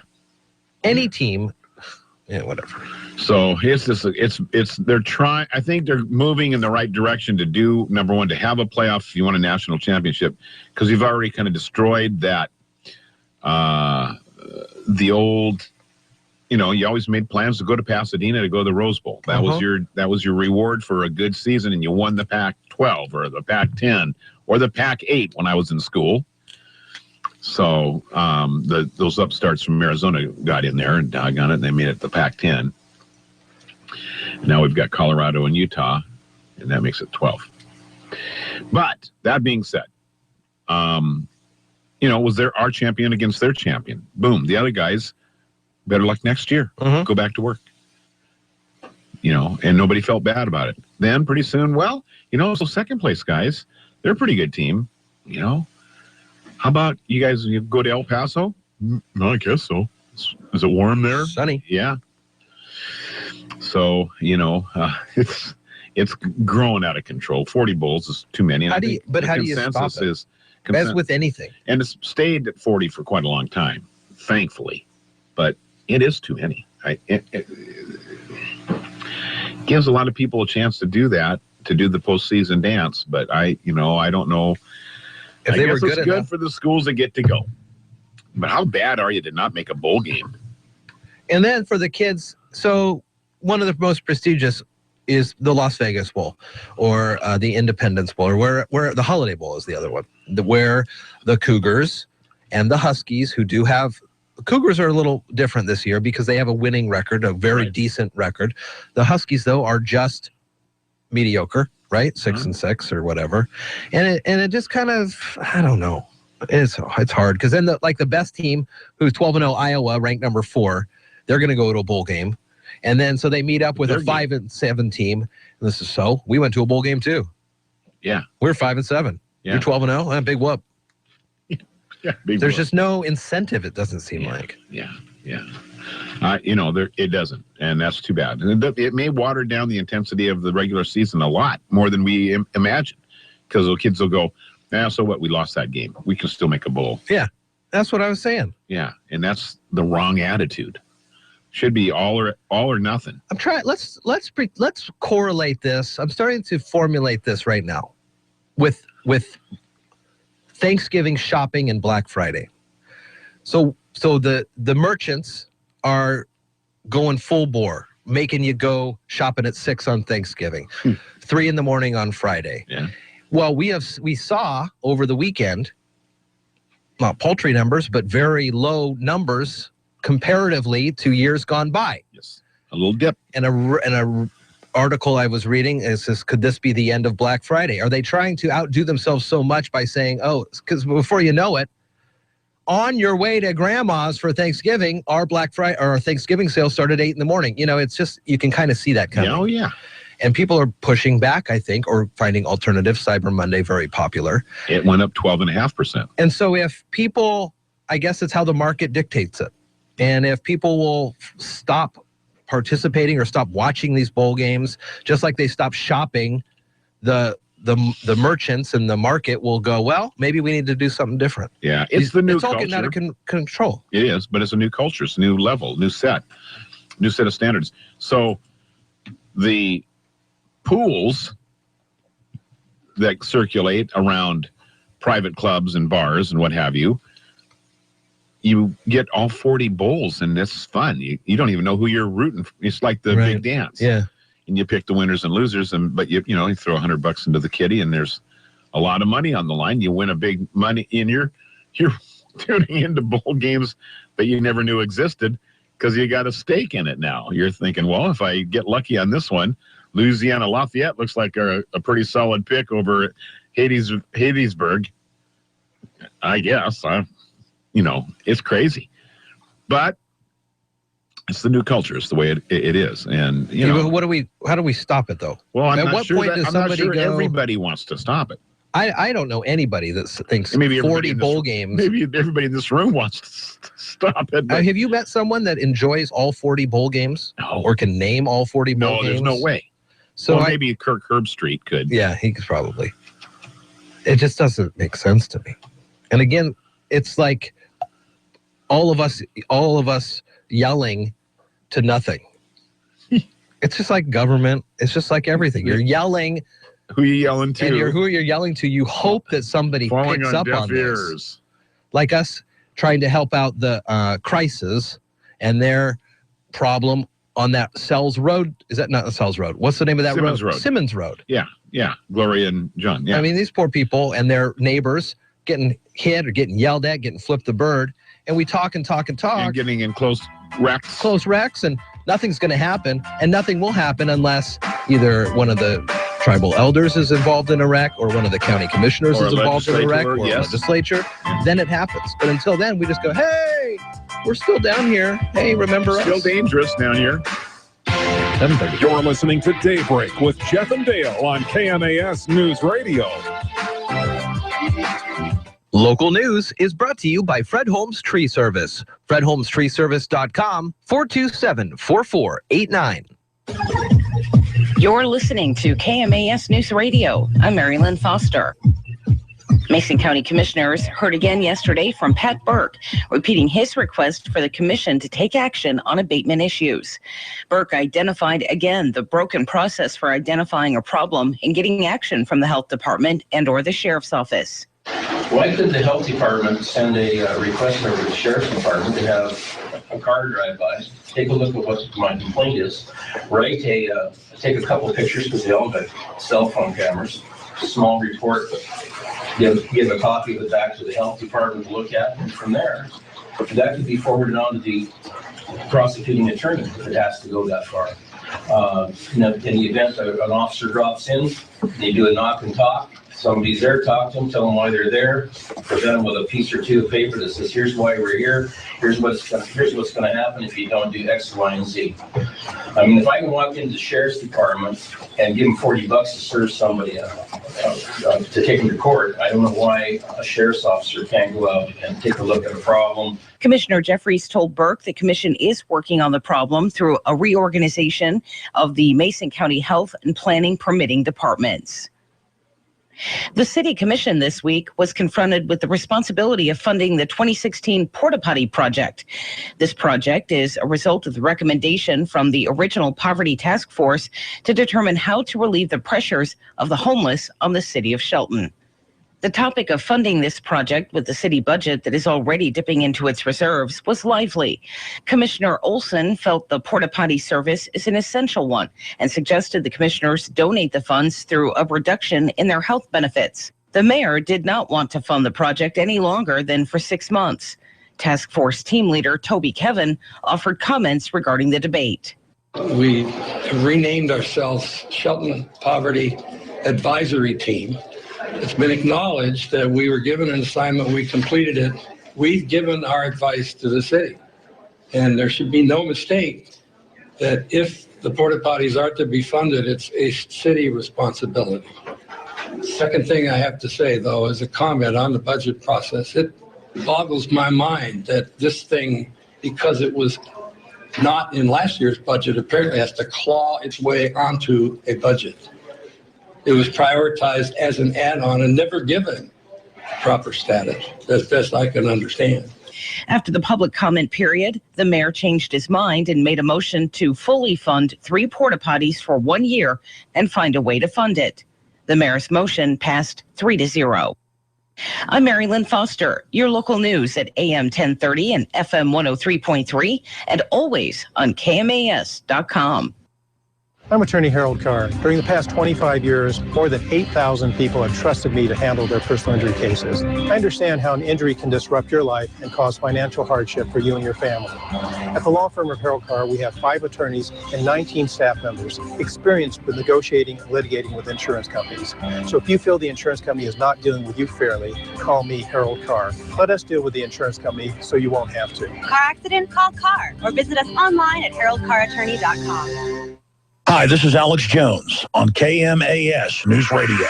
I live a cloak and dagger life, and I'm not looking for trouble. I'm not looking for revolution. I just want my republic back. I want my Bill of Rights back. I want due process back. I don't want special interest signing us on to tens of trillions of dollars that aren't our debt and sinking the republic. And there's all these enemy programs trying to misrepresent who we are and what we say because the government listens to us, good people in the military, in the Congress, in the state houses.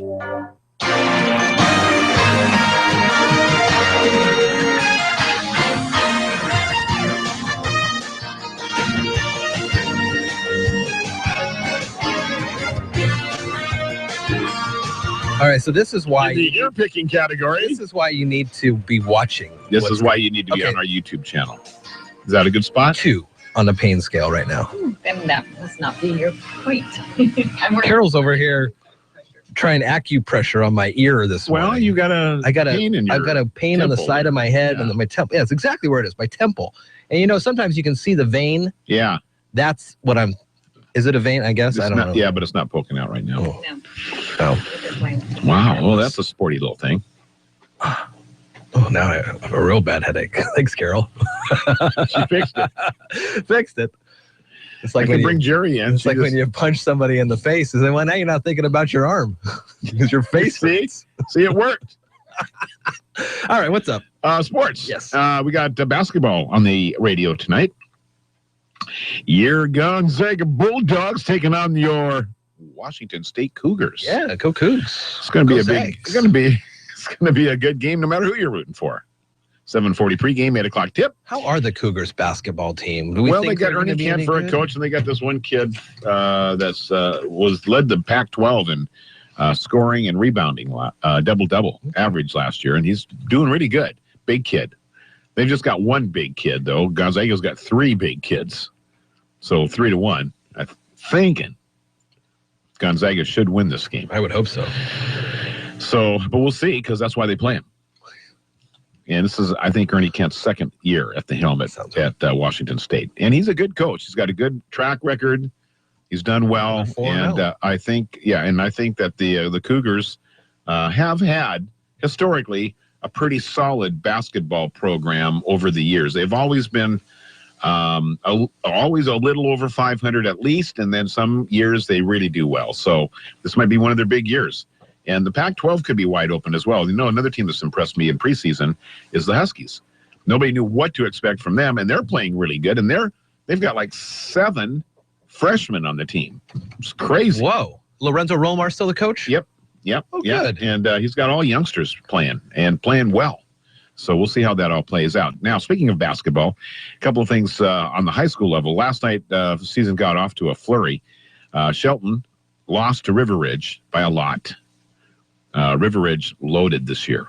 Looking really good. Well, I mean, their football team went undefeated, and I don't know how many kids, if any, transfer, but still, sports and sports. Yeah, I was noticing, just as you mentioned that. So River Ridge and Tumwater are ranked in basketball because of their athletic population right now. They had good football teams, that stands to reason their basketball team will be good.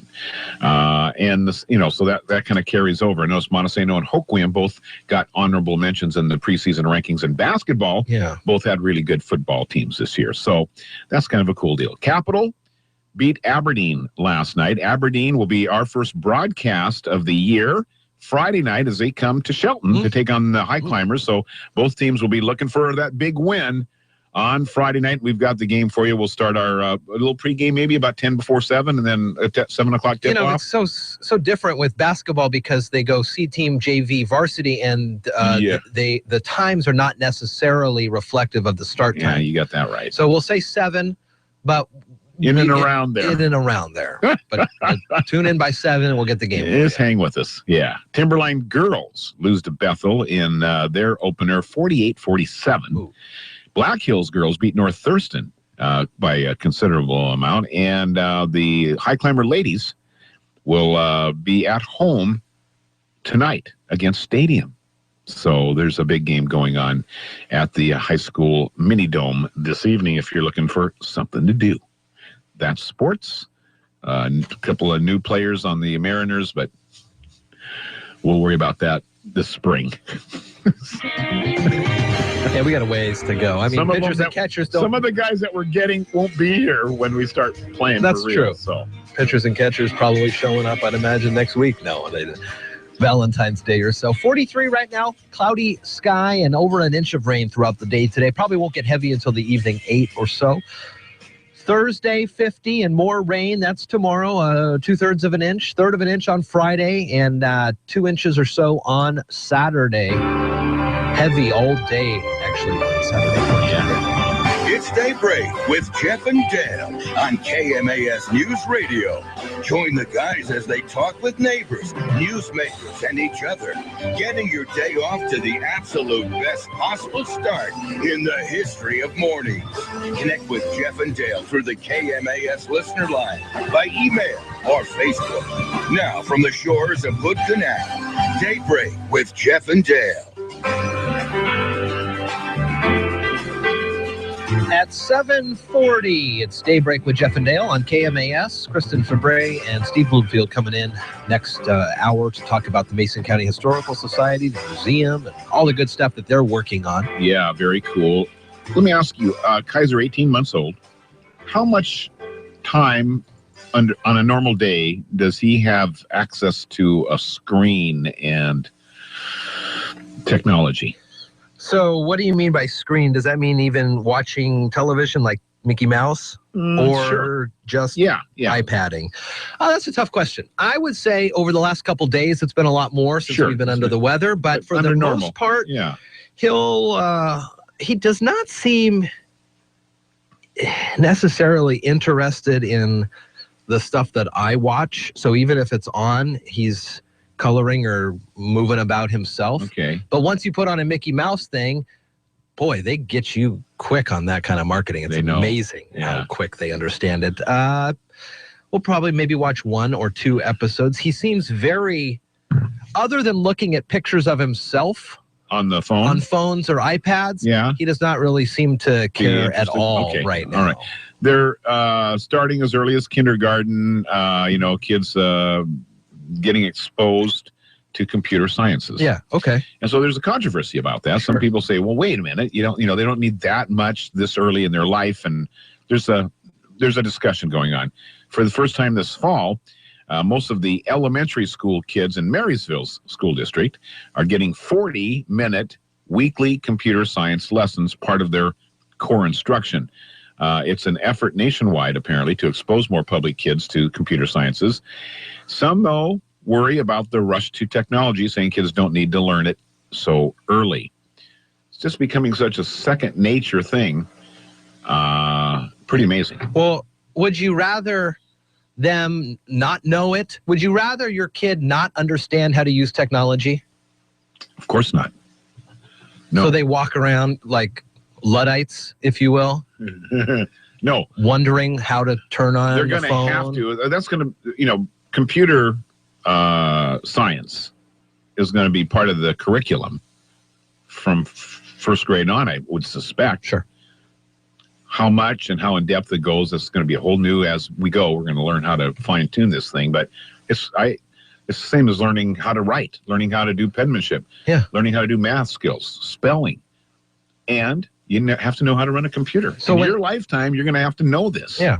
I'm just trying to think back at other pivotal transition points in education where the old guard put up barriers to what the new guard should be learning. For everything. I mean, anything. And so then at what point then do we not listen to the old guard and take advice from the parents or the teachers that are in the current situation? Well, I think you always listen to old guard and try to blend and transition a little old with the new, because there's some good things that came from old values and old ways of doing things. And, you can't look something up on the internet if you don't know how to spell it. Right.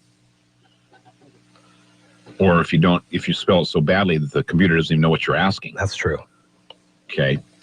Or if you can't say it. But at what point does it diminish? Do the input from the elders diminish? I have no idea. I mean, that's a sliding kind of a thing. At what time do older people become irrelevant, or do they ever? Sure. And I don't think they do. So that's what I'm saying. And so what they bring... But their understanding of technology is just as minimal as the kids. Yeah. So why not everybody Maybe learn? more so. Yeah. Why not Well, more? I don't think so hold on then. Okay, go ahead. Is that just a pushback to not understanding it? No. It's overwhelming. Sure. Yeah, well, it's overwhelming. So it's a pushback. So they're saying, well, I didn't have to learn how to type on a keyboard, so maybe these kids shouldn't have to. Well, I don't know. I mean, a guy with common sense wouldn't do that. However, because I'm fearful of new technology, that doesn't mean my grandkids that are growing up in the new technology, they're going to have a whole different opinion. Okay, do you call your daughter and say, my grandsons, I don't think they should be using technology? No, I don't do that. Okay, so then I'm not against. No, I know this, but the relevance of what an older person is and does in everything is important to them and their generation, as your generation and what your relevance is to your contemporaries, as will be your children's. Sure, but at some point, someone should say, okay, I do not understand the technology, but I'm not going to stifle the youth from learning this technology. Well, again, we're talking about parents even younger than 10 years younger than you. Yeah. That have kids in the school system already. Yeah. They're calling the shots, not grandparents or great-grandparents. They're not calling the shots in the schools. But when some critics worry about the rush, I mean, doesn't that just kind of build a lot of kind of worry for nothing? Sure it does. And it'd be interesting to find out who those critics are and what age demographic they're coming from. Sure. Probably have something to do with it. 7:45 this morning. You're listening to Daybreak with Jeff and Dale on KMAS News Radio. Mason General Hospital and family of clinics has a lot to offer the community, and you can see it all online. Discover excellence in patient-centered care, state-of-the-art technology, and wonderful community programs offered right here at home. Mason General Hospital and family of clinics is an award-winning hospital system with board-certified and board-eligible surgeons, highly qualified providers, and a great community outreach. Go online to view pictures, get clinic info, read about fundraising events, community classes, and more. Visit Mason General's website today at masongeneral.com. Mason General Hospital and family of clinics. Equal opportunity provider. Translation services provided. Mason General and family of clinics. Take KMAS wherever you go with our new free KMAS mobile app. It's a free download from either your Apple or Android device. Check out the latest news and even listen wherever you have a signal. Search KMAS in your app store and download our free KMAS app today. Debt is dumb. Dave Ramsey tells you why. Question comes from Dave in California. He says, is there ever a time when someone might be able to graduate from a cash-only system to the limited use of a credit card? I don't think that would be graduating. I think that would be being put back a grade. I don't know why you would graduate to stupidity. So why is it graduating to have the opportunity to go into debt? Why graduate? Step back. Hi, this is Dave Ramsey. Tune into my show weekdays from noon to 3 here on KMAS. This is the sound of crispy bacon. This is the sound of pepper bacon. And this is the sound of Canadian bacon. And this is the sound of Papa Murphy's Bacon Pizza. You know why you don't hear anything? It was delicious. Bring home a large Papa Murphy's signature bacon pizza, topped with crispy, pepper, and Canadian bacon. Just $12. Try it as a fresh pan for just $1 more. Fresh made, fresh baked, fresh craving. Papa Murphy's. Love at 425 degrees.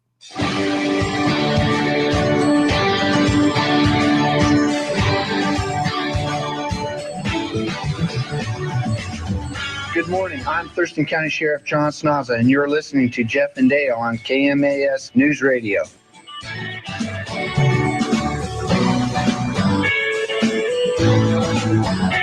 And it doesn't happen as often as some stations get no shows worse than us. No shows, for sure. We actually get pretty good response. Talking about our guests, our great guests, and throughout the rest of the week, we've got a bunch of them too. Kristen Fabry and Steve Bloomfield likely in here about 12 minutes from now. Tomorrow, and then we'll also have our Port of Call segment with Dick Taylor and John Dobson. Tomorrow's Thursday, so we'll focus on Shelton. And Friday, we don't know who it is going to be. We don't even know. Leslie Ann's not there to book it, so make sure somebody's probably just Dose. Not that it's bad. Friday, default Dose. Kelly Kavanaugh, owner of the local Home Instead Senior Care will be on the air. Involved in raising some money for South Sound Senior Services. And we're going to talk to her about that project and about her business. And pretty cool. Pretty good. So we had the young youth was served yesterday, and the seniors will be served on Friday, Jeff. Yeah, for sure. How That's about going to that? be a lot of fun. Over $1,000. And then Dr. Alex Apostle on Friday. You bet. As well. Absolutely. All right. For the first time earlier this morning, we talked about a man who they've called off the search on him. He's a Portland guy. He was planning to climb a little, I say a little peak. It was a substantial peak called Kolchak Peak near Leavenworth. And he didn't return home on time. They've called off the search because of rain and snow. Not because they've given up on the fella, but, inclement weather conditions. Adam Oshorn started hiking late Friday to Kolchak, planned to camp and then climb up the steep, narrow gully to reach the peak on Saturday, and then was supposed to be back late Saturday night or early Sunday. Never showed up. So they've been searching for him yesterday and the day before, but they have reached a point where the inclement conditions have prevented them from getting in that area. So we hope the best, and sometimes these stories turn out to be good, and we'll just keep our fingers crossed on that one out of Chelan County this morning. Kolchak Peak, about 8,700 feet. A substantial peak. Beautiful. For sure. Man. All right, what else is happening here in the Great Northwest? Bail has been set at $10,000 for the Western Washington University student arrested on campus, accused of making racial threats against black students and others on social media.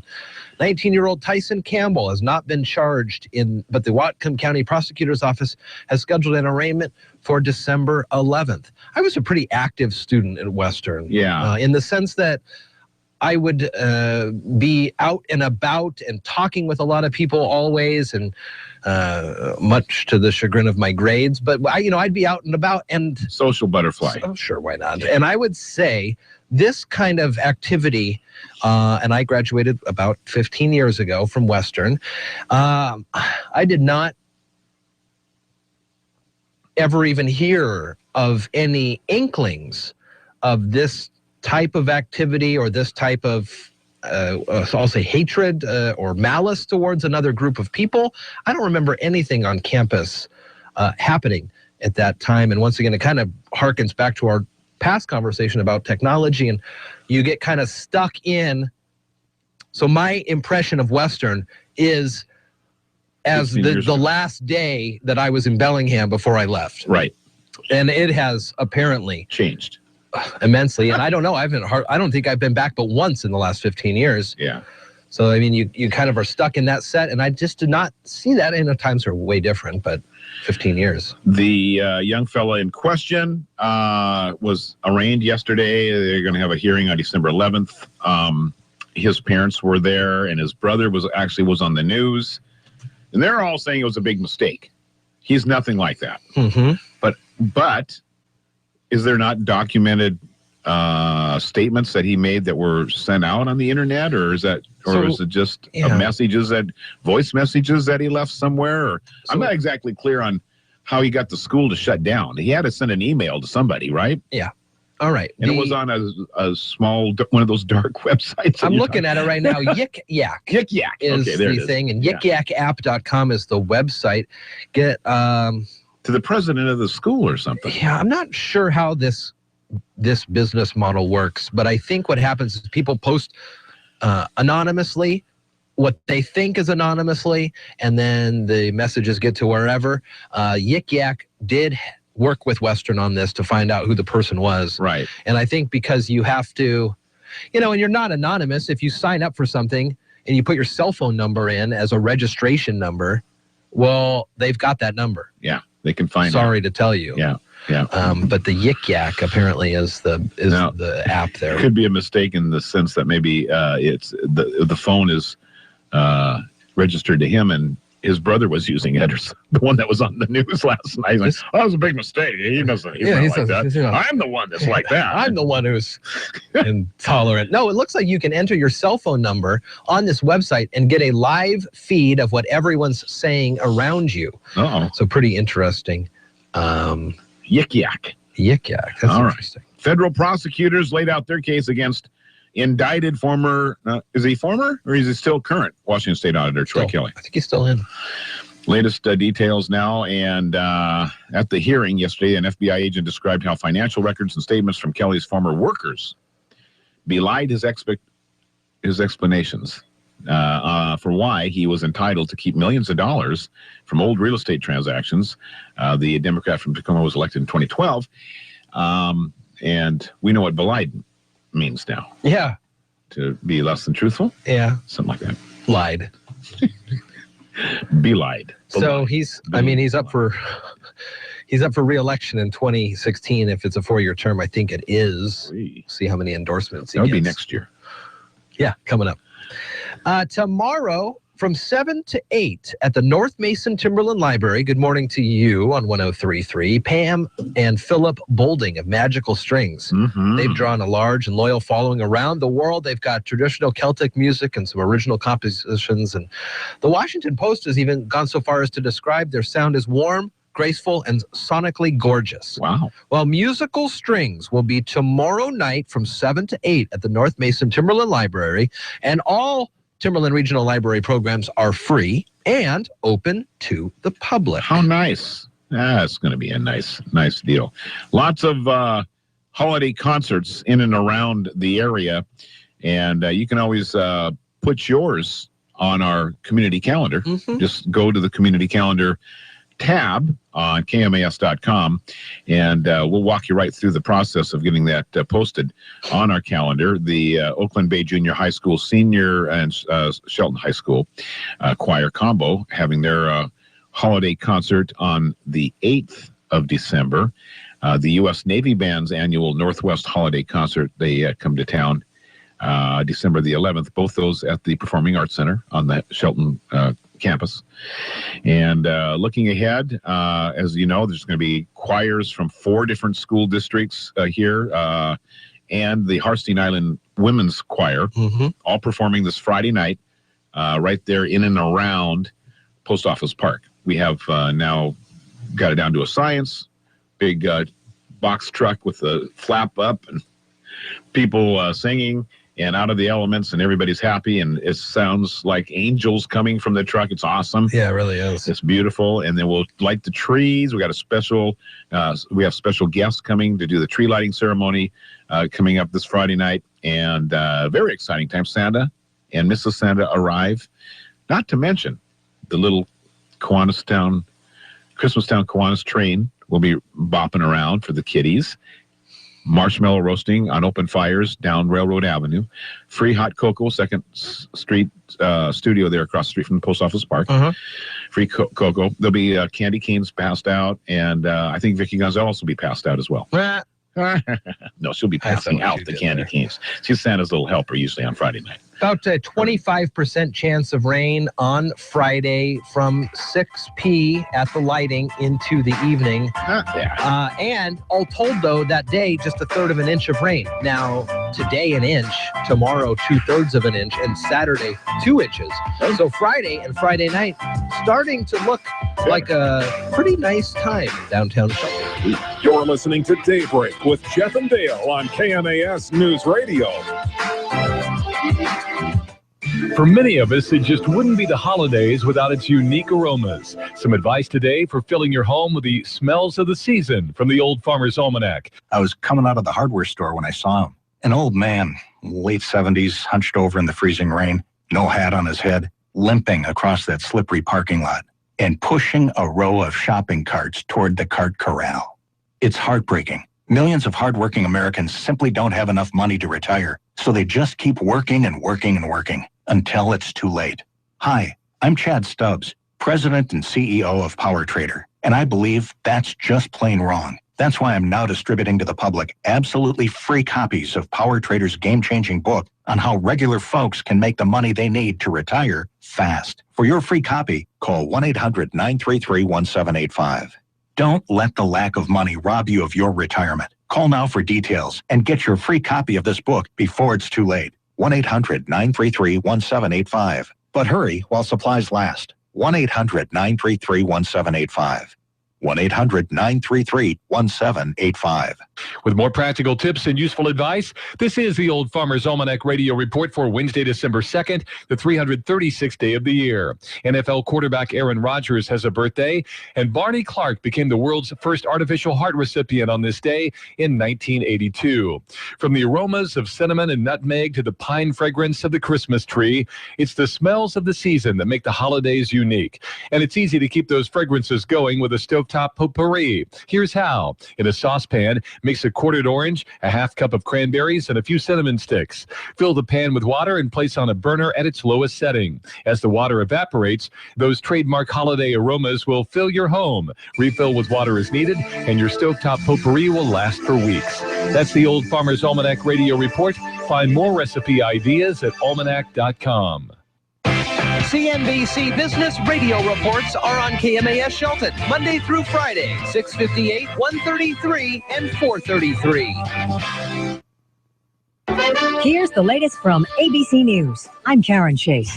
Chicago Mayor Rahm Emanuel chided a reporter by saying, "I think you're reflecting the immediacy of cable TV," when she asked about the 1-year delay in the charging of a white policeman in the shooting of a black teen and the public release of the video. He acknowledged the rules need to be changed. Today, we live in a different time in the need for information and the access to information and the outlets of information. Those set of rules, clearly the situation highlight are outdated. The police superintendent has been fired. The city prosecutor is refusing to step down. The E. coli outbreak, linked to celery in a vegetable salad sold at Costco, has now been linked to more stores, including Walmart and Target. ABC's David Curley has details. This was a Costco chicken salad that was recalled last week. It turns out that it was actually the celery, a diced celery onion inside the salad that had the E. coli. So now Taylor Farms out of California has expanded dramatically this recall to 150,000 products that have celery in it. If you're looking for a job, it's a great time. The latest numbers from private payroll processor ADP found companies added 217,000 jobs last month, the most in 5 months. The file on laser pointer incidents at aircraft got a little thicker overnight. ABC's Jim Ryan has the latest details. The pilots of 3 airplanes and 1 helicopter all reported being flashed by a bright green laser last night as they approached Deer Valley Airport in Phoenix. What's troubling to investigators is that the incidents happened in 4 areas around the field, suggesting that the person with the laser was moving around, or that there might have been more than one. Pope Francis is calling for a revolution of tenderness amid all the news of cruelty and atrocities, saying from there, justice and all the rest derives. Facebook founder Mark Zuckerberg's latest posting is a picture with his wife Priscilla and their new baby, announcing they're donating $45 billion to charity to make her world a better place. Taylor Swift is in 5 of the top 10 most liked photos on Instagram, including 3 with her cat. This is ABC News. Well, son, we did it. We opened our very own private storage IRA with the Gold Silver Group. You mean the Gold and Silver IRA that you can store privately? Yes. We called the Gold Silver Group, and they were great. They explained all our options. The Gold Silver Group has 3 simple steps that made it easy. They gave us the best prices, and now we have our IRA Gold and Silver in our hands. We even qualified for an extra $700 in free silver. Okay, Dad, now you've got my attention. You insure your house, the car, the kids, your health, and even a dog. Don't you think it's time to insure your wealth? Call 800-943-0812. Learn how easy it is to set up your own private storage IRA and how to qualify for up to $700 in free silver. Protect your portfolio. Diversify with Gold and Silver. Have your Gold and Silver IRA privately delivered to your door, fully insured. For the best service and best prices, call Gold Silver Group. 800-943-0812. 800-943-0812. After decades of watching diabetes rates rise, the CDC says the numbers actually started to fall last year by 1/5. ABC's Scott Goldberg has the numbers. Americans have been drinking less soda, and there's some evidence to suggest we've gotten the message we need to move. But the truth is, people who track diabetes at the Centers for Disease Control and Prevention don't know why the number of new cases fell from 1.7 million Americans in 2008 to 1.4 million in 2014. The biggest declines among whites and those with higher levels of education. Still, the number of Americans with diabetes is more than twice what it was in the 1990s. Scott Goldberg, ABC News. Carrie Fisher is no longer Princess Leia, but General Leia in the new Star Wars movie, The Force Awakens. But she was reminded she's still in the movie business when she was ordered to lose a lot of weight for the film. Fisher told Good Housekeeping she dropped 35 pounds for the role because in the movies, Your appearance is the only thing that matters, an attitude that she calls insane. Karen Chase, ABC News. Local news is brought to you by Shelton Health and Rehabilitation Center. Find them online at sheltonhealthandrehab.com. You're listening to KMAS News Radio. I'm Mary Lynn Foster. Mason County Commissioners heard again yesterday from Pat Burke, repeating his request for the commission to take action on abatement issues. Burke identified again the broken process for identifying a problem and getting action from the health department and or the sheriff's office. Why could the health department send a request over to the sheriff's department to have a car drive by, take a look at what my complaint is, take a couple of pictures because they all got cell phone cameras, small report, give a copy of it back to the health department to look at, and from there, that could be forwarded on to the prosecuting attorney if it has to go that far. In the event that an officer drops in, they do a knock and talk. Somebody's there, talk to them, tell them why they're there, present them with a piece or two of paper that says, here's why we're here, here's what's going to happen if you don't do X, Y, and Z. I mean, if I can walk into the sheriff's department and give them $40 to serve somebody to take them to court, I don't know why a sheriff's officer can't go out and take a look at a problem. Commissioner Jeffries told Burke the commission is working on the problem through a reorganization of the Mason County Health and Planning Permitting departments. The City Commission this week was confronted with the responsibility of funding the 2016 Porta Potty project. This project is a result of the recommendation from the original Poverty Task Force to determine how to relieve the pressures of the homeless on the city of Shelton. The topic of funding this project with the city budget that is already dipping into its reserves was lively. Commissioner Olson felt the porta potty service is an essential one and suggested the commissioners donate the funds through a reduction in their health benefits. The mayor did not want to fund the project any longer than for 6 months. Task Force team leader Toby Kevin offered comments regarding the debate. We renamed ourselves Shelton Poverty Advisory Team. It's been acknowledged that we were given an assignment, we completed it. We've given our advice to the city. And there should be no mistake that if the porta potties are to be funded, it's a city responsibility. Second thing I have to say, though, is a comment on the budget process. It boggles my mind that this thing, because it was not in last year's budget, apparently has to claw its way onto a budget. It was prioritized as an add-on and never given proper status, as best I can understand. After the public comment period, the mayor changed his mind and made a motion to fully fund 3 porta potties for 1 year and find a way to fund it. The mayor's motion passed 3-0. I'm Mary Lynn Foster, your local news at AM 1030 and FM 103.3 and always on KMAS.com. The Chad Benson Show. When you're going to do something stupid, you need to tell the world how stupid you are. You can't just keep it to yourself. You got to broadcast it for the world. You have to say, hey, look at me. I'm an idiot, and I'm doing something completely wrong, and I would love for you to get a lot of views for me, some likes, and some feedback would be super. The Chad Benson Show. Hi, this is Chad Benson. Please check out my show this afternoon from 3 to 6 on KMAS News Radio. Is your family doing some growing? Whether it's an expansion of your home or the addition of a new family car, Peninsula Credit Union can provide fast, friendly service with terrific rates. We offer personal lines of credit, affordable auto loans, and a variety of home loan options to get you moving. Visit our offices in Shelton, Belfair, Paulsbo, Port Orchard, and Port Townsend, or go online to pcfcu.org. At Peninsula Credit Union, our priority is you.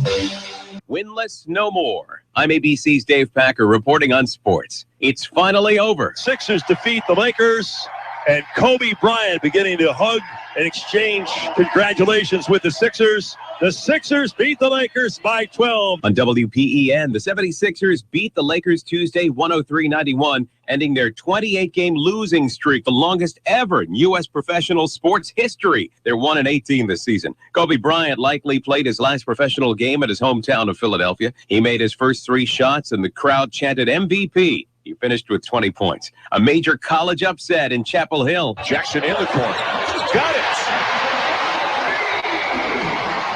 Justin Jackson gives Carolina the lead again. On ESPN, UNC held on to that lead, downing number 2 Maryland 89-81.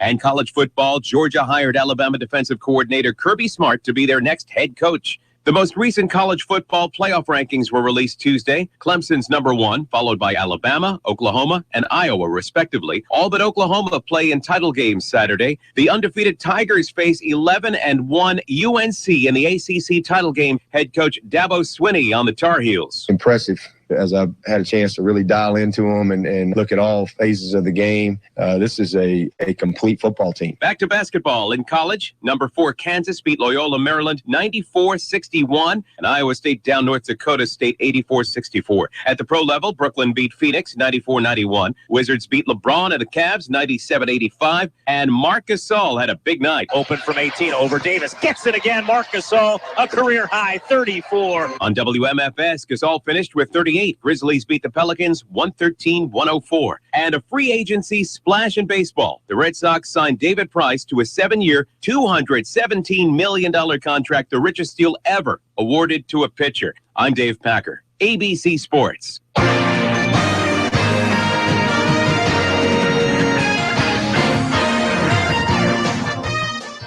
More News Radio, 1030 KMAS Shelton, FM 103.3, and streaming audio and video this morning on KMAS.com.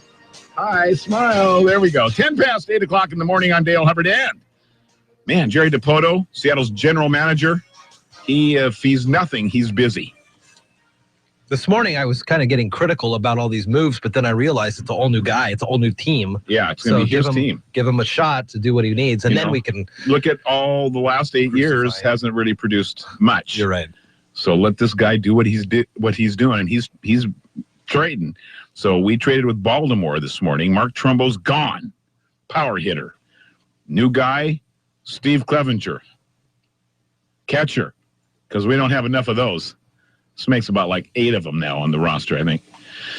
Anyway, they're reviewing medical records. Apparently, everybody cleared the hurdles. It was a done deal this morning. And the 29-year-old Clevenger hit .287 with 2 homers, 15 RBIs in 30 games last year. That's why there was medical exams being done, because he's been kind of iffy the last couple of years. Hopefully not too damaged are the goods. We're hopeful. We're hopeful. And Gonzaga, men's basketball team, taking on the Washington State Cougars. And we've got the game for you tonight. Pretty exciting. So Gonzaga basketball against the Cougs. 7:40, the pregame, and 8 o'clock is the scheduled tip-off from around the hardwoods last night. High Climber boys had a bumpy start to the season against a highly skilled River Ridge team, and an easy win for River Ridge last night. Aberdeen loses to the Capital Cougars last night. Timberline girls lost to Bethel. Black Hills beats North Thurston in girls basketball last night. And the Lady High Climbers will be at home tonight, starting their season against Stadium. Friday night, the boys return back to action at home against Aberdeen, and we'll have that game for you in and around 7-ish. On Friday night, amongst all the other things that are going on. Tomorrow night is Thursday night football. The Packers, who are soul-searching right now, and they're now newly birthdayed 32-year-old Aaron Rodgers will be leading them out onto the frozen tundra against the Detroit Lions, who have kind of found a new way to put some juice into the season. And it's all Golden Tate. 1, 2, or 3 games in a row now. So if you ask him, I'm sure it is all Golden Tate. And that's sports news. Just got the weather forecast. I'm guessing rain. Got a little bit of rain, but it doesn't look like it's really going to get heavy until the overnight, and likely to see 1 inch into tomorrow and another 1/2 inch for Thursday. 43 right now. We're not going to get much above 46, so this is it. Friday, 47 and 1/3 inch, 2 inches on Saturday. Into next week, it is a ways off, but Sunday 1 inch, Monday 1 inch, Tuesday 1 inch, Wednesday 1/2 inch, Thursday 1/2 inch, and Friday 1/4 inch. Okay. A little bit of rain. What did I say this morning? 8.2 inches over the next 10 days. Daybreak with Jeff and Dale on KMAS News Radio. Join the guys as they talk with neighbors, newsmakers, and each other, getting your day off to the absolute best possible start in the history of mornings. Connect with Jeff and Dale through the KMAS listener line, by email or Facebook. Now, from the gateway to the Olympic Mountains, Daybreak with Jeff and Dale.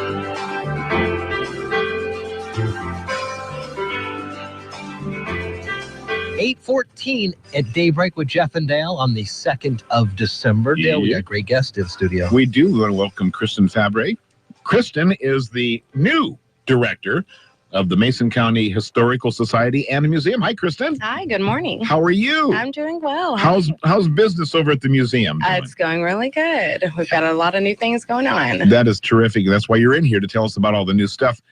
First of all, let's back up a few moments here. You started there at the museum this last summer, yeah? That's correct. When in July. In July. Mm-hmm. And then we had you in studio at that particular time, and it was kind of still a whole new job ahead of you. Absolutely. And I was very, very much pregnant last time. That's the difference. I do remember that. I was thinking, gosh, she looks different. I can't place it. Yes, she's been on a, I made the big mistake many years ago, and I'm reminded of it on occasion on the air, saying, "So when do you do?" And she wasn't pregnant. Oh, no. And she's never been back on the radio. I remember that day. It was pretty safe to guess the last time I was in here. Yeah, It's never safe to guess. Now I know. It's never safe to even let them bring it up. So, anyways. I do My son was remember. born September 15th. Great. Yeah. Congratulations. And his name? Finnegan. Finnegan. I like that. Great name. Must be some Scottish or Irish or something. Irish on my mother's side. All but we right. just like the name. Yeah, very Finnegan. nice. That is a good one. That's good. Finn for short? Finn for short. Love it. That's awesome. Yesterday at the Mason County Commission meeting, Annette McGee and Steve Bloomfield, who are on your board, right? They're That's a couple of board members. We're talking with the commission about perhaps a little plot of land on the corner of Dayton Airport Road and Highway 101 right next to the Public Works building. Yeah, that's a possibility. You guys are thinking about maybe Yeah, we're hopefully- looking for expanding in the future. Hopefully, we're looking to have a larger facility for our museum. We have a lot of storage units around town and a lot of items that are too large to display in our current museum. We would keep the building that we're in now. It would be a research center, but we are looking for a larger spot in the future. When you talk about items to show, I'm only assuming that because we are in the logging industry and we have a lot of historical logging equipment, you would need a pretty big space to show off some of this gear. That's correct. Yeah, some of it would maybe even need to be displayed outside in the yard. I mean, we have a lot of large logging equipment, and that's in a storage container. Yeah, that's such a shame. It's all, and like you say, it's in different areas all around. Right. Yeah, we've got about 4 different storage units You'd love to throughout town. consolidate all that. And it would help us be able to have everything in the same place and rotate through exhibits a little bit easier. And yeah. November is kickoff for the annual fund drive as well. You can help that out correct. on the website, masoncountyhistoricalsociety.org. And I really like the new rotating photo gallery that I see right on the front page. Some great old photos from 1914 and beyond here on the website. 100 years ago. Yeah, that's pretty cool. We're going to be, stay tuned, we're going to be putting up some photos of the remodel, the process, and past events that have happened this past month. We are kicking off our annual fund. It kicked off in November, and we're trying to raise $12,000 for the continued operations of the museum to keep our lights on and the doors open. Yes, So we encourage people to donate. You can donate in the museum, you can mail in, or you can donate on our website. We have a PayPal button on our website. Oh, you do? Okay. So if that's easier for you, you will receive a letter of receipt in the mail, so you can write off in your taxes if you want to. And there's a membership available, which is very inexpensive too, right? That's correct. You can be a membership is $20 a year. Yeah. It's $200 to be a lifetime member, and you can do that through our PayPal button on our website or at the museum as well. What are some of the benefits if you become a lifetime member, other than just being a big, proud supporter of this historical society? We do have discounts on our books in the museum for members. We discount them 10%, and also we have a monthly newsletter that you'll receive every month as a member. Cool. And you can get in the front of the line for the pie during the car show. That's right. If I become a lifetime member, I don't want to wait for pie. You want to wait for the ice cream to melt. No. Absolutely. And if you want to stay apprised of any of our new events coming up, I would encourage you to become a member. A lot of remodeling what has happened there at the museum, and you say you're going to keep the building, which is all really good. The floor plan has changed when you walk in now. It's different, isn't it? It is. We've actually moved a lot of the photos and put them up higher on the walls. We have a lot more displays. We have all new shelving, all new flooring. We've repainted the inside of the museum. We've created recently a new military exhibit. Wow. So a lot of things have changed. If you haven't had a chance to come in and check it out, please do. What are the hours open? We are open 11 to 5, Tuesday through Friday, and Saturday 12 to 5.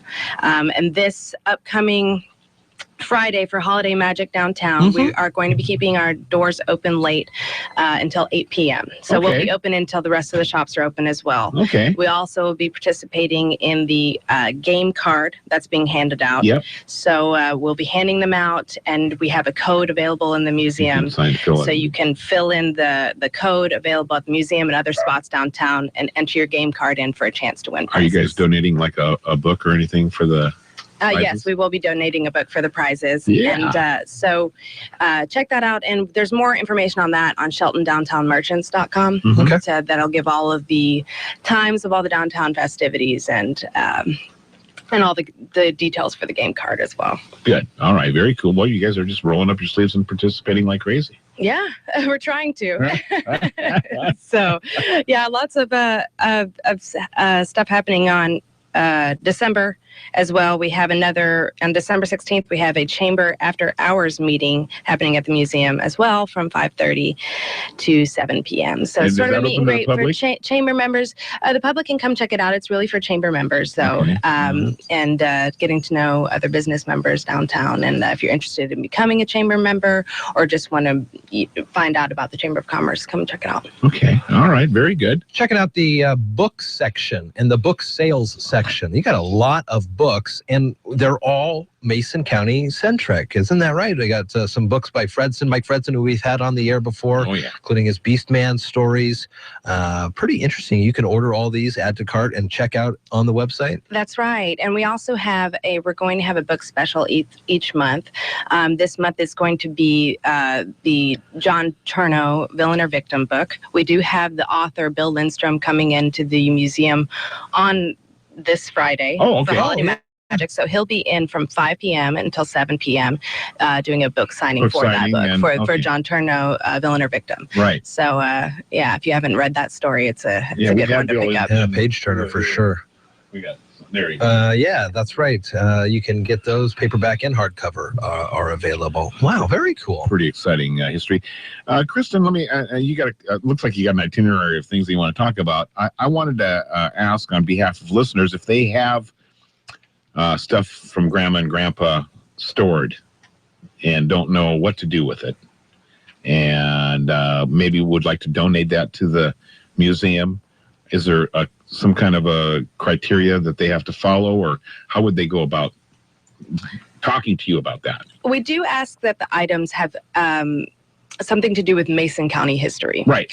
So if you do have something associated with the logging history or just Mason County in general, you can bring it into the museum. You have to fill out an accession form.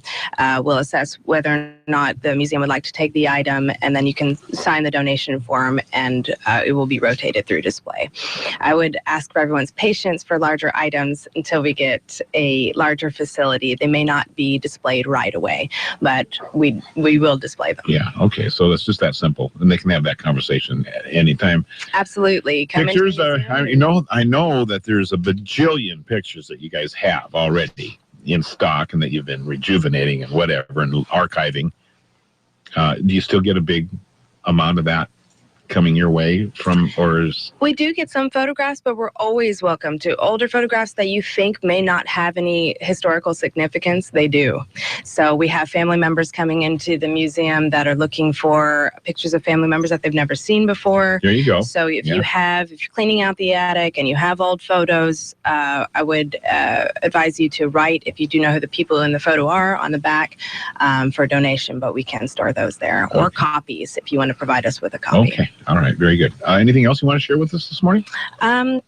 Just that come in and check out the remodel. And as 2016 approaches, we are going to be looking for new events for the museum. So if anybody has any ideas or wants to donate their services for events coming up, we'd appreciate it. Inside the museum, inside or even outside. Okay. Mm-hmm. That'd be kind of fun to think about.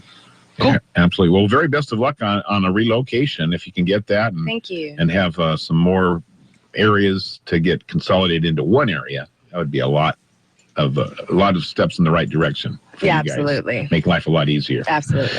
Very good. Kristen Fabre from the Museum and Historical Society here in Mason County. Come back and visit some more, would you? Absolutely. All right. Love seeing you, and say hi to Finn for us. I will. Finn and Kais are going to have to tangle up here one of these days. Again, Kaiser. I love it. I'm loving it. Speaking of, the newest baby names lists are out, and if we have time for the rest of the morning, we'll talk about those. But it's 8:25 here at KMAS. You're listening to Daybreak with Jeff and Dale on KMAS News Radio. Welcome to McDonald's. May I take your order? To begin, let me say I look forward to our brief encounter. Me too. The search for great value led me to you. When I mix and match, great value will be mine. And to that you say... What would you like? Yes! Now, don't just get value at McDonald's, own it. Get two of your favorite tastes for just $5 on the new McPick 2 menu, like the sausage McMuffin with egg and a strawberry banana smoothie. Value is back at McDonald's. Own it. Prices and participation may vary. Price of single item posted on menu board. You answered all your emails by noon. Get a freshly prepared Egg McMuffin. Actually left work on time? Then get yourself a savory sausage McMuffin with egg. You saw the weirdest midnight movie. Well, get a delicious sausage burrito. With McDonald's all-day breakfast menu, you can get delectable breakfast tastes anytime. Egg McMuffin, hotcakes and sausage and more. It's time to start enjoying the breakfast you love whenever you want. Just listen to a radio commercial? Get some golden hash browns. McDonald's all-day breakfast menu varies by location. George and Olene Steele believes Christmas is the best time of year. For them, it's a time for enjoying friends and family, for spreading cheer and goodwill, and for sending warmest wishes to special people like you. Merry Christmas, Happy New Year from George and Olene Steele. Ascend Roofing hopes that you and your loved ones will enjoy the special gifts of the season, the gift of love, the gift of peace, the gift of happiness. Ascend Roofing hopes this will be your best Christmas ever. Hi, my name is Karen Herr, Mason County Auditor, and you're listening to Jeff and Dale on Daybreak on KMAS Radio. 8:27, expecting a call from the... Can you start over and count from the beginning, Karen? And those things... Those are the sure words that people don't want to hear in certain careers. Are you sure those are certified? Karen Shade from Edward Jones calling in just a wee bit here to check the morning stock numbers. We'll check the news after that with Mary Lynn Foster, and Port of Call still on the way. Dick and John, are those two names that are on that list? Babies list? Which list? The new baby names list? No, those are Dick and John. No. Interesting. Richard and Jonathan. Where did that go? There was a new list out, and what is interesting to me is that they have likened new names to Instagram filters. Do you know, first off, what Instagram is? I don't. I know what Instagram is. I don't know what an Instagram filter means. So on the app Instagram, to make yourself an even better photographer, you take the photo. Yes. And you go, that photo doesn't. It's no good. Yeah. So you add a filter to it, like one called Lux. So it adds a certain, I believe, golden sheen to it, because Luxar, stuff like that. Ludwig is another filter, and it just does something different to the screen. Okay. That's what those are. All right. Top 10 baby names for girls 2015 from 10 to 1. Number 10 is Madison. I like that name for a girl. Emily. I like that name. Lily. I like Lily. Zoe. I'm a little about Zoe. Isabel. I love that. Isabella. Yeah, Isabella. Mia. I've got a niece named Isabella. Huh? Mia. Mia's good. I like that name too. Ava. I'm okay. It's not my fave. Olivia. We're up to the top now, right? That's number 3, Olivia. Olivia's okay. 2 is Emma. I like Emma. And 1 is Sophia. It's Sophia. Now we'll head over to the boys from 10 to 1. Number 10, Jacob. Lots of those. Lots of Jacobs. Logan. That's kind of good. That's a cool name. That's a cool name. Caden. I don't like that. Ethan. I'm okay with Ethan. Mason. Mason's a cool name. Noah. Noah. Lucas. I like Lucas. 3 is Liam. 2 is Aiden. 1 is Jackson. With an X? No, just regular. Kaiser was close to Jackson, wasn't he? He was going to be Jackson Andrew Slakey. But we decided on something different. Andrew Slakey is like Andrewski. Andrew Slakey. It is a little, isn't it? Well, thank goodness we decided to go in a different direction. Too close for comfort right there. Wowza. Steve had been down here every day. Okay. This is a new family. I just want to see. Where's Andrew Slakey? That's funny. That's funny.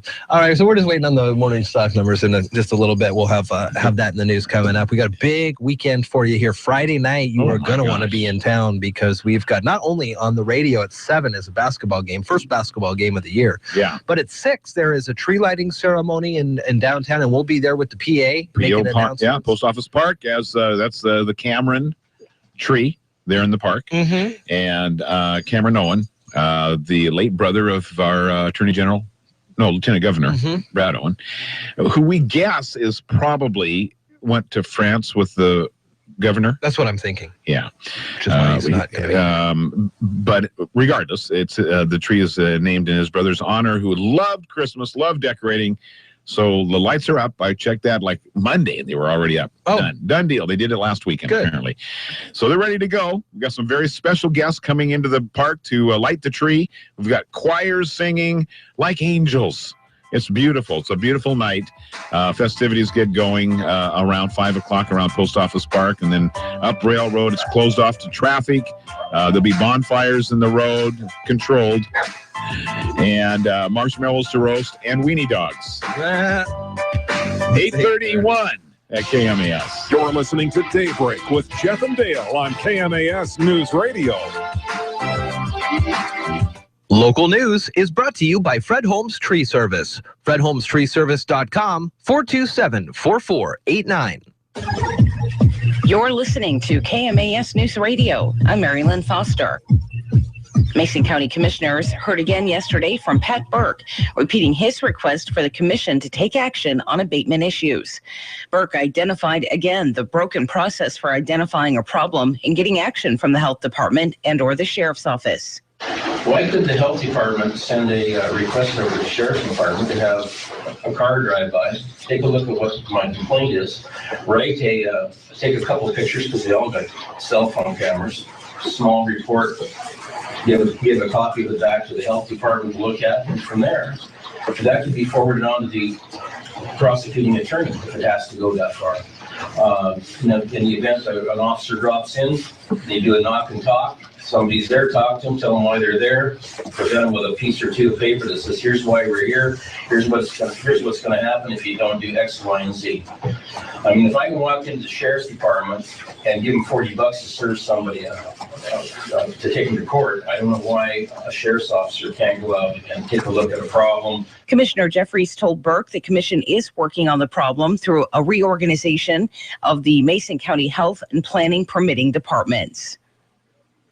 The City Commission this week was confronted with the responsibility of funding the 2016 Porta Potty project. This project is a result of the recommendation from the original Poverty Task Force to determine how to relieve the pressures of the homeless on the city of Shelton. The topic of funding this project with the city budget that is already dipping into its reserves was lively.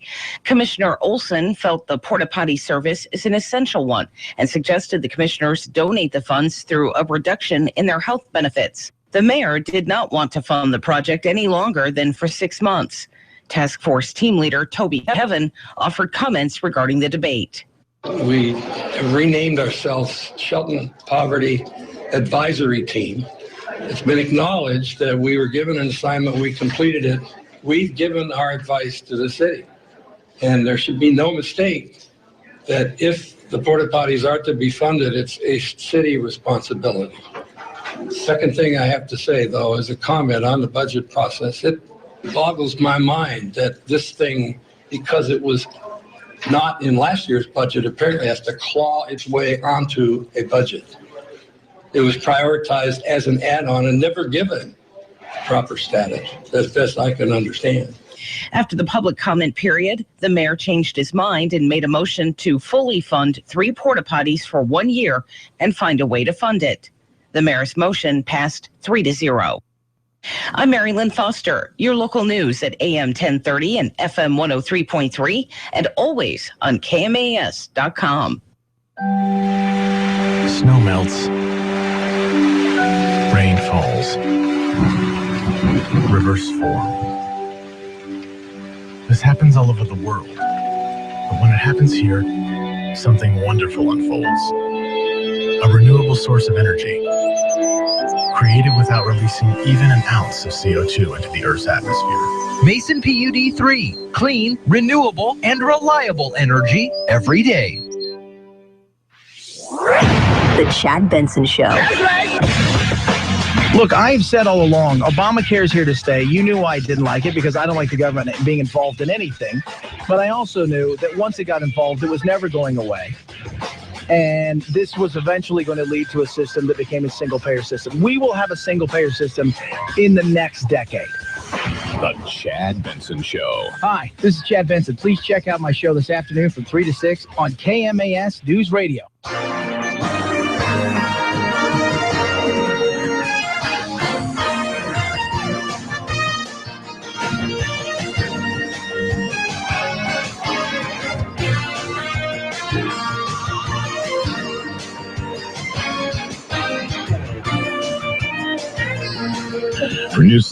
For News Radio 1030 KMAS Shelton, FM 103.3 and KMAS.com, where we've got the audio and the video rolling this morning, kids. So be on your best behavior. Sports notes for you coming down the pike. We've got it basketball tonight. Gonzaga and the Cougs. Atta boy. Whoa. Look at that. Wearing his Husky shirt saying go Cougs. Wow, that's impressive. And surprising. I don't know that I've ever heard Dick Taylor say go Cougs before. All right, but that's good. 7:40, the pregame, 8 o'clock tip-off. We have coming up tomorrow night, Thursday night football, the Green Bay Packers. Man, they need to find a way to win. They've kind of lost track of that here the last couple of weeks. Detroit Lions and Golden Tate are on mini high in the middle of the season.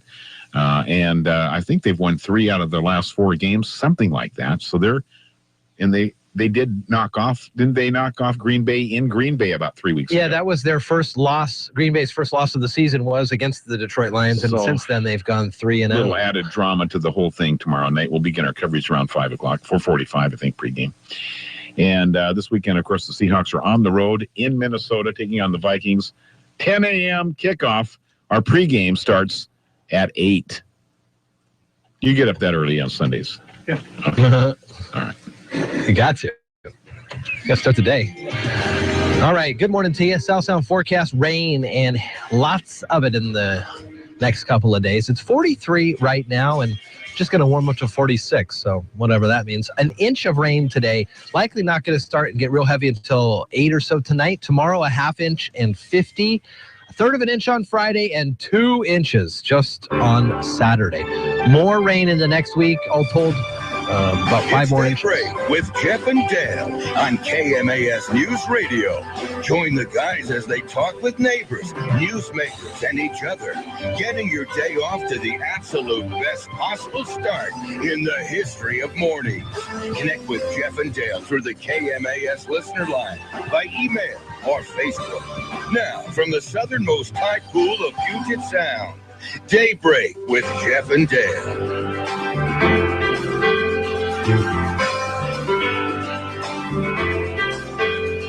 Larry, good morning to you. It's 8:38 here at KMAS and KMAS.com. Time now to find out what's going on with the Port of Shelton with Port of Call with Dick Taylor and John Dobson. Morning, guys. Hi, fellas. You're going to have to get a waterproof float for the parade this Saturday. Yeah, it is going to Shelton, be wet. Port of Shelton float. Are you putting the finishing touches on that? The flotilla? People can't hear your rattling that you're doing there. But they can see you. Head moving. Whoever's watching, yeah. Okay, so no float from the Port of Shelton this year. No. Oh, darn it. I don't think we've been involved in the float for... I don't know, several years. Yeah. You don't even just get in a car and drive down? Are you part of any of the organizations that do that? I don't... No, I mean, I've marched in it every year. That's right, you do that. Yeah. Old soldiers. Yeah. The Doughboys. The Doughboys, yeah. So that's one of your commissioners busy in the parade. It's important that he be there. Yeah. Absolutely. John, yeah. Stop by the tent, do commentary on the PA. Yeah, I'll do that for you. I'll come by. I know you will. Yeah, I'll get you in trouble, right? Yes, you will. You will do that, but that's all right. That's part of why we love you, Dick. Yeah. How about them Huskies? Yeah. Wow. Whoa. Amazing what one player can do or not do. Well, yeah. Do you think it's all because of what's his face? No. I think that it's a rivalry game and anything can happen. Yeah. And when certainly 7 turnovers, yeah. 3 pick sixes. Yeah. Tell me that wasn't an inexperienced quarterback. Yeah. Exactly. So those next year. Oh, yeah, there's always next year. And they're all young, both teams. Both teams. Yeah. So maybe the power will shift back north here in the Pac-12 here soon. Hope not. Oh, to the back northwest. Yeah. Okay. Yeah. Get rid of Stanford and all these guys. Yeah. And the USCs and the UCLAs and the wannabes like Stanford. Oh, wait.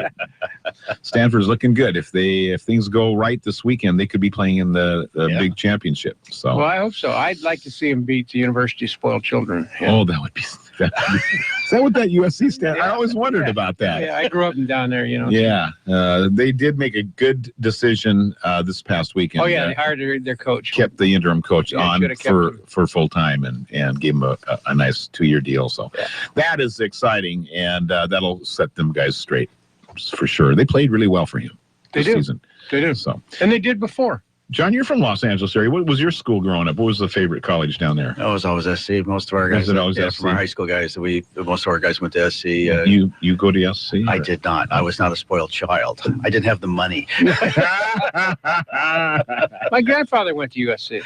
Did he really? Yep. Wow. It was a Methodist minister.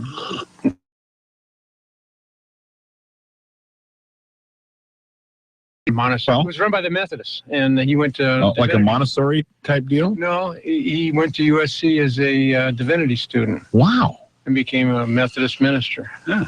What happened to you? Well, I mean, I joined the Navy. What the heck? Far cry from the minister life, Navy life. I'll tell you. Yo ho ho. Oh yeah, right. Oh goodness gracious! What's the port up to?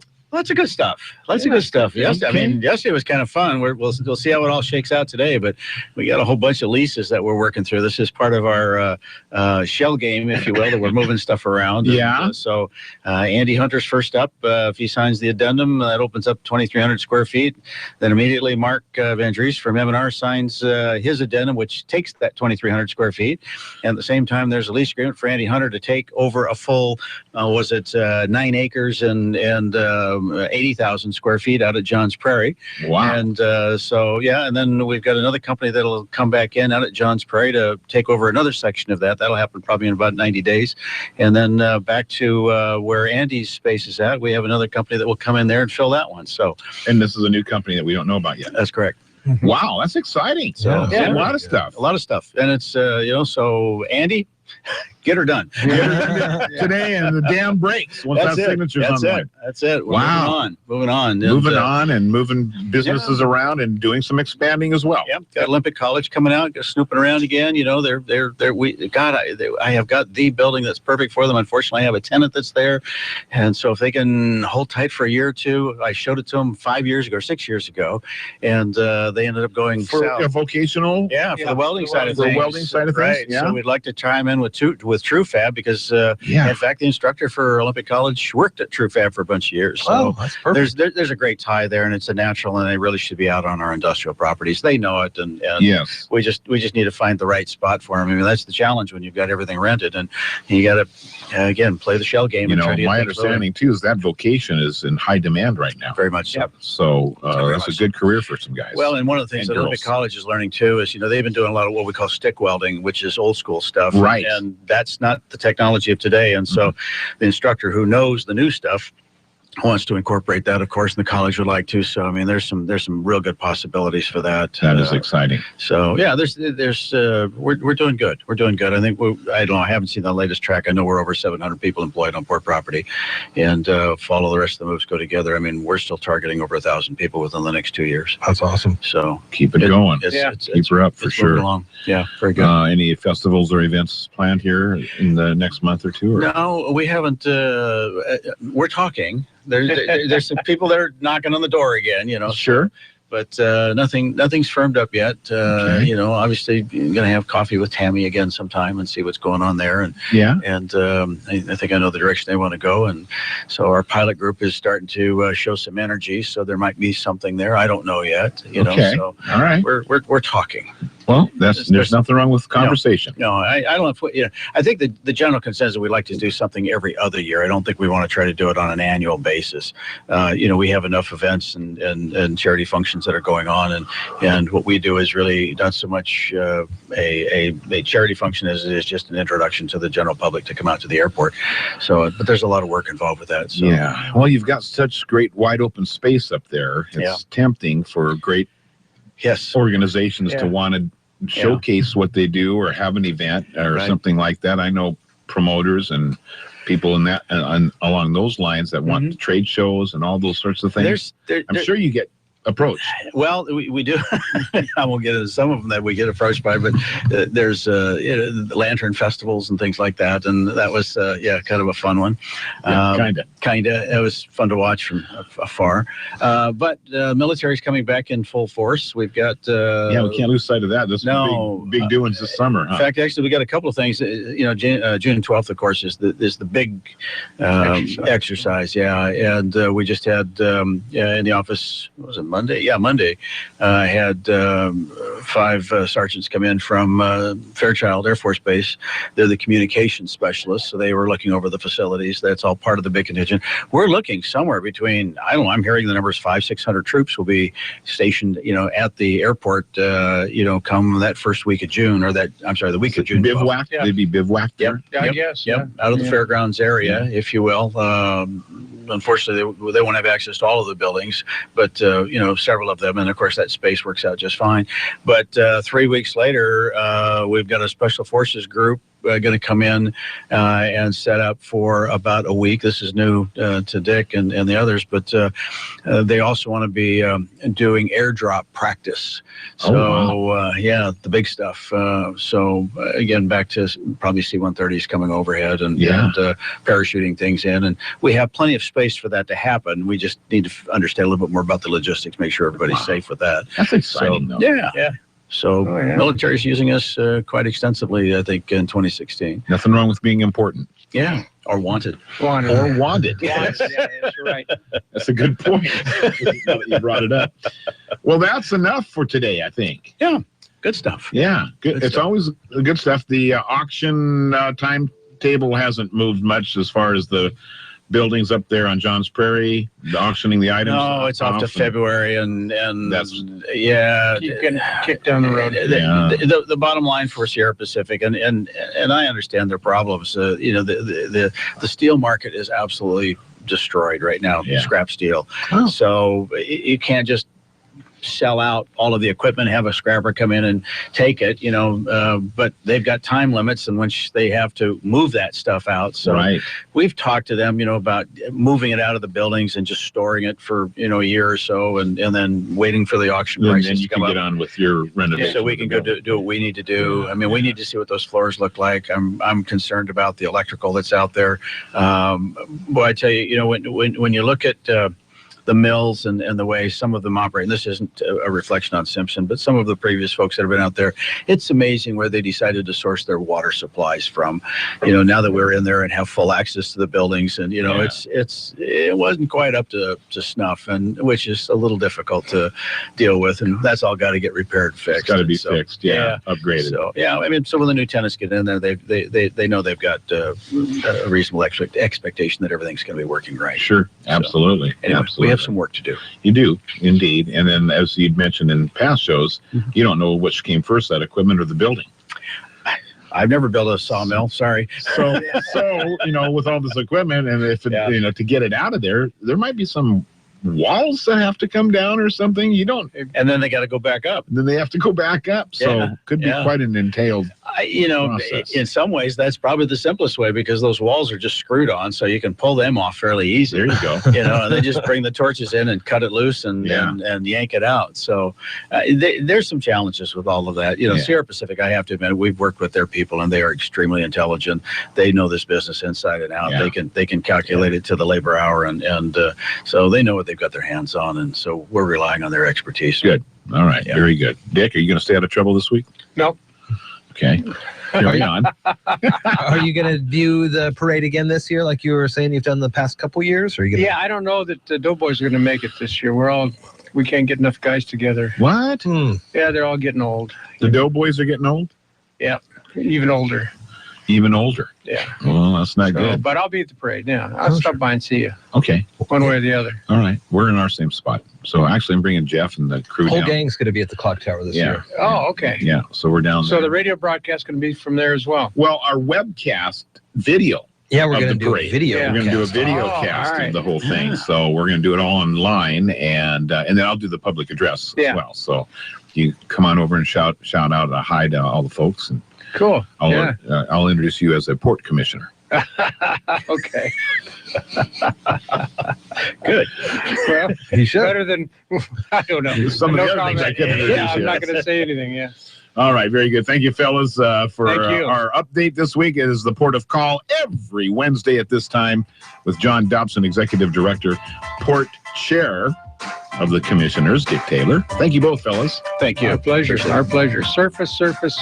There it is. That's it. 3 of them to surface. Hopefully next week. And we'll have the UGAs in place next week. Okay, if I remember to bring the Hornet. Yes. You're listening to Daybreak with Jeff and Dale on KMAS News Radio. iFiber Communications, the fastest internet provider in Washington State, has just opened their doors here in Mason County and got their first local customers signed up. James, tell me about your experience. From the first time I learned of iFiber to the day I got hooked up, even now, I felt that my fiber connection and the service given to me have been the #1 most important job to every member of the iFiber team. And not just because I was first in line with my nose pressed up to the glass waiting for a company to take my money. What differences have you noticed? I get what I pay for. With non-fiber solutions, you're paying up to the top and never get a constant number anywhere near that top. With fiber, you certainly do. With iFiber, you get it at a competitive and affordable price. Why should others sign up for iFiber Internet? Well, iFiber has made a commitment to Mason County. They're working hard to bring fast speeds to everyone at an affordable price. And now with phones and television, your bill will be all in one place with no hidden fees or sudden price changes to surprise you month to month like other all-in-one service providers. Get signed up for iFiber Communications today by calling 360-427-4000 or visit iFiber.tv for more information. Previously on the Under the Hood Show. This would be Glenn. Hey, Glenn, go ahead. I've got an 87 Honda that I just picked up for a song, like $100, and it runs beautifully at 305,000 miles. Quite impressive. But when you start it, you have to start it 3 times to get the automatic choke to kick in properly. So what, Glenn? It was $100. Get Under the Hood, Saturdays at noon on AM 1030, FM 103.3, and KMAS.com. The craziness is returning to the kennel. Wiltshire behind his back with a dribble, and he scores. Got Kornowski to his left, pulls up, shoots, scores, and a foul. Zags basketball from IMG. Corners, Nelson driving, baseline, and a two-handed throw down dunk. Oh my goodness, Silas Nelson. From tip-off to the final buzzer. And throws it down with 2 hands. Follow the action all season long on your home for Bulldogs basketball, the Gonzaga IMG Sports Network. Are you tired of commuting to a job that makes someone else rich, working harder than ever, but getting nowhere?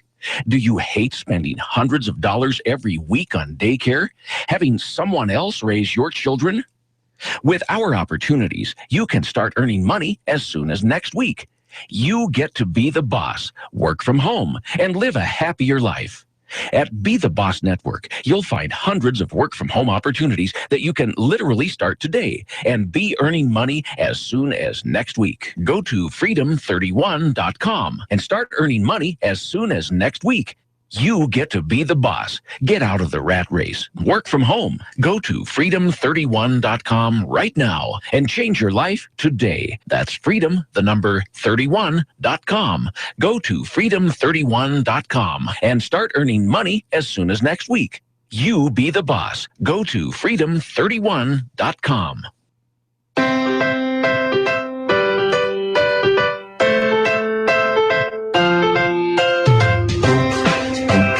Hi, I'm Don Miner. Just listening to Jeff and Dale on KMAS, the best station in town.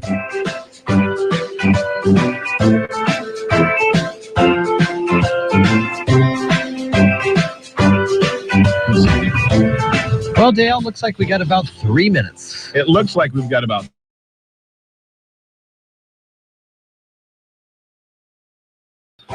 sex or drugs or rock and roll or something. Yes, please. I'll have one of each. Was that a question, or I'm not sure where you were going? I don't know. I just was trying to, the old director on Stretch. Yes, you got 3 minutes. 3 minutes on live TV, and this is live radio. That's another thing in that article I was telling you about. Live is good. Bad live radio is better than recorded radio. That's what they were saying in this article. Anyway, I'm going to send that to you. It'll be fast. There's some different takes and angles about how you didn't tell the guys that they needed to tweet their followers about being on the show, right? No, nor would I ever tell Dick Taylor to tweet his followers, because I think his definition of tweet is different than the rest of the world. I think so. And again, that's what we were talking about an hour ago when it comes to kids learning technology. Exactly. You could say tweet to a 6-year-old. And they know it. And you say tweet to Dick Taylor, you'd get two different answers. You go, what? I'm just saying. That's funny. Gonzaga, Cougars basketball tonight. Why not? 7:40. Be tuned in for that. Friday night, we've got high climber basketball for everybody. As Aberdeen comes to town, they'll say, man, this is a pretty busy town, all the stuff going on here. Yeah. You guys do this every Friday night? Yeah. Just for us? So it'll be fun, and we'll have the game for you on Friday night. And we have Thursday night football from the pros, Packers and Lions. We'll kick off our coverage at about 4:45 tomorrow afternoon. In the rain, I understand. Yeah. Yeah, lots of that. It's going to be pretty wet here. Exciting locally, too, rainy with 1 inch today and a 1/2 inch tomorrow. Friday looks to be the best of the next couple of days, where although 1/3 of an inch of rain likely to taper off. Here's what's happened in the past, and I kind of hope for this maybe, is that the rain rains itself out by Saturday, and by the time it's parade time, it'll be... the major part of it, the pouring down part, will be done. Well, I think in all told, when these big systems come through, all you need is like just one good gust of wind, and it'll push it enough. Yeah, enough. And that's all we need. They talk about, when we talk about environmental and things, and they talk about microclimates and stuff like that. Right. Just one little, that butterfly.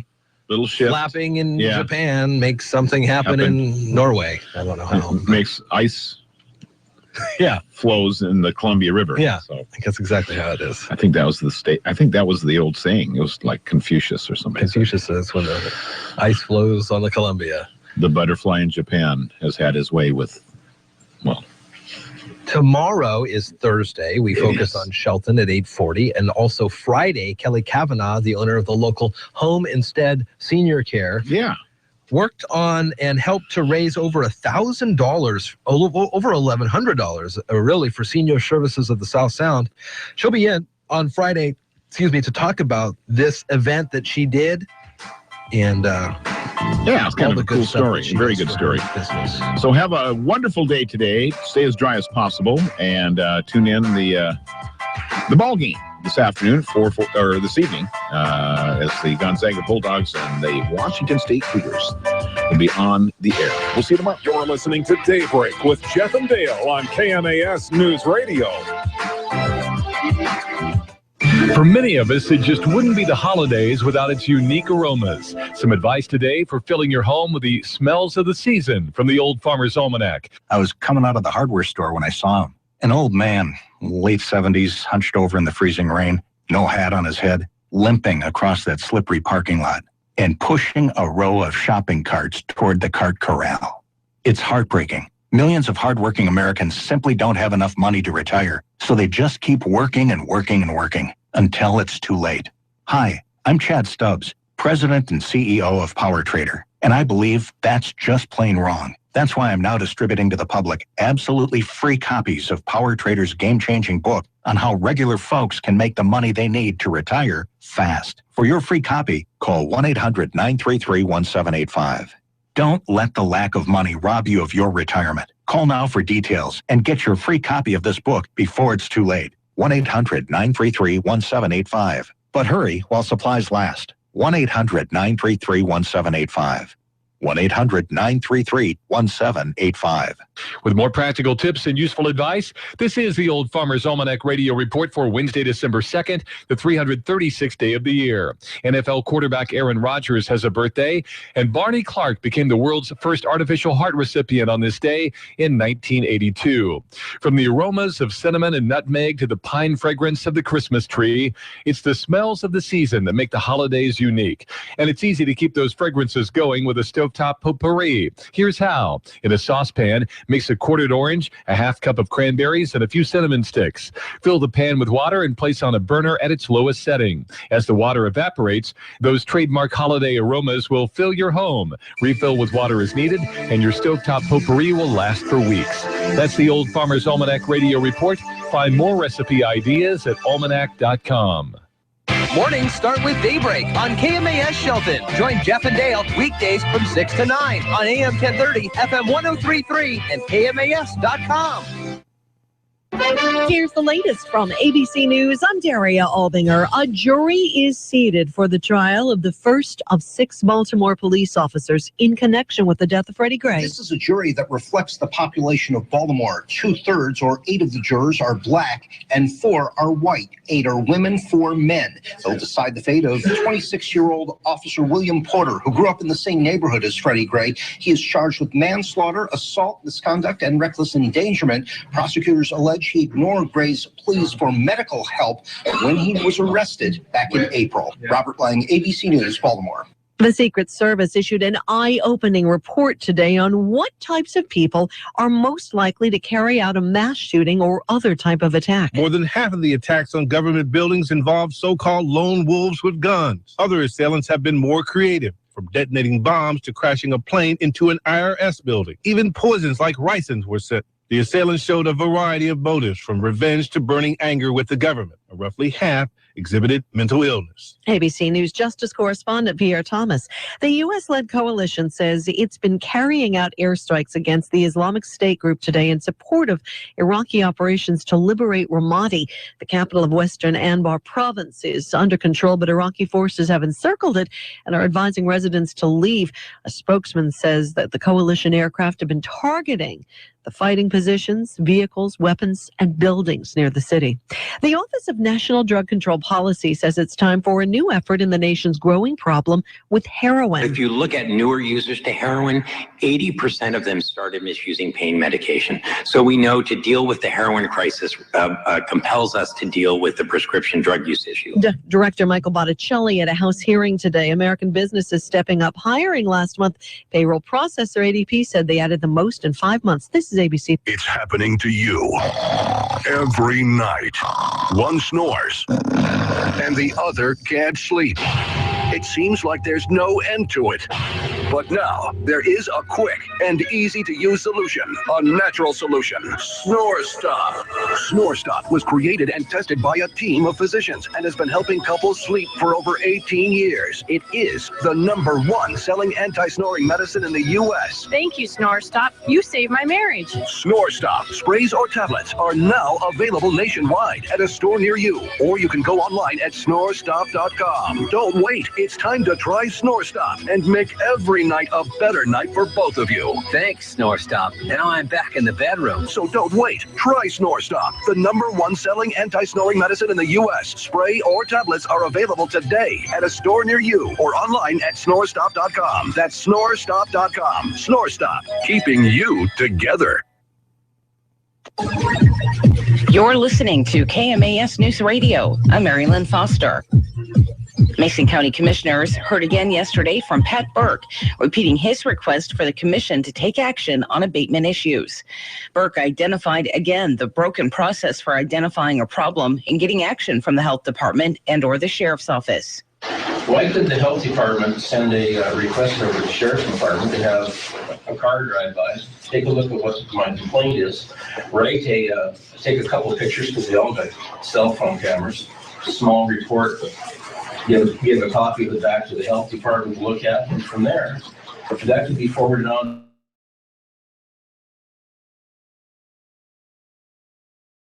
An officer drops in, they do a knock and talk. Somebody's there, talk to them, tell them why they're there, present them with a piece or two of paper that says, here's why we're here, here's what's going to happen if you don't do X, Y, and Z. I mean, if I can walk into the sheriff's department and give them $40 to serve somebody to take them to court, I don't know why a sheriff's officer can't go out and take a look at a problem. Commissioner Jeffries told Burke the commission is working on the problem through a reorganization of the Mason County Health and Planning permitting departments. The City Commission this week was confronted with the responsibility of funding the 2016 Porta Potty project. This project is a result of the recommendation from the original Poverty Task Force to determine how to relieve the pressures of the homeless on the city of Shelton. The topic of funding this project with the city budget that is already dipping into its reserves was lively. Commissioner Olson felt the porta potty service is an essential one and suggested the commissioners donate the funds through a reduction in their health benefits. The mayor did not want to fund the project any longer than for 6 months. Task Force team leader Toby Kevin offered comments regarding the debate. We renamed ourselves Shelton Poverty Advisory Team. It's been acknowledged that we were given an assignment, we completed it. We've given our advice to the city. And there should be no mistake that if the porta potties are to be funded, it's a city responsibility. Second thing I have to say, though, is a comment on the budget process. It boggles my mind that this thing, because it was not in last year's budget, apparently has to claw its way onto a budget. It was prioritized as an add-on and never given proper status, as best I can understand. After the public comment period, the mayor changed his mind and made a motion to fully fund 3 porta potties for 1 year and find a way to fund it. The mayor's motion passed 3-0. I'm Mary Lynn Foster, your local news at AM 1030 and FM 103.3 and always on KMAS.com. It's 9:06, and now, The Thom Hartmann Show.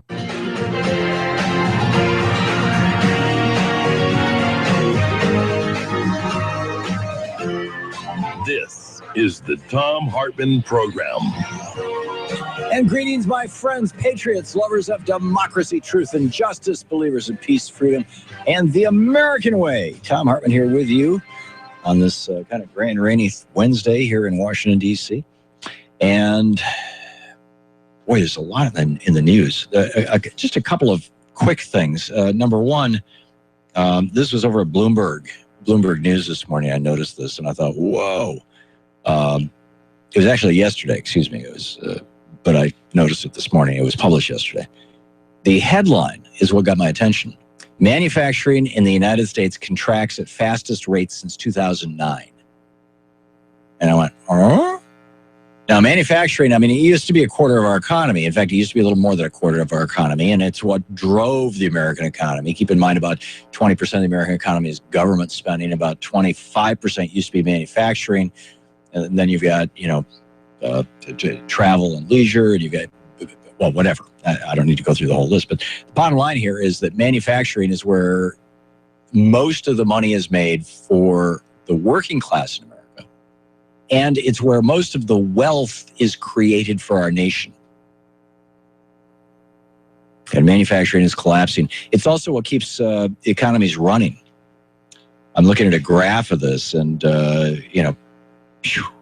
it's gone below 50%. The Institute for Supply Management's index hit 48.6%. Anything below 50% means it's gone negative.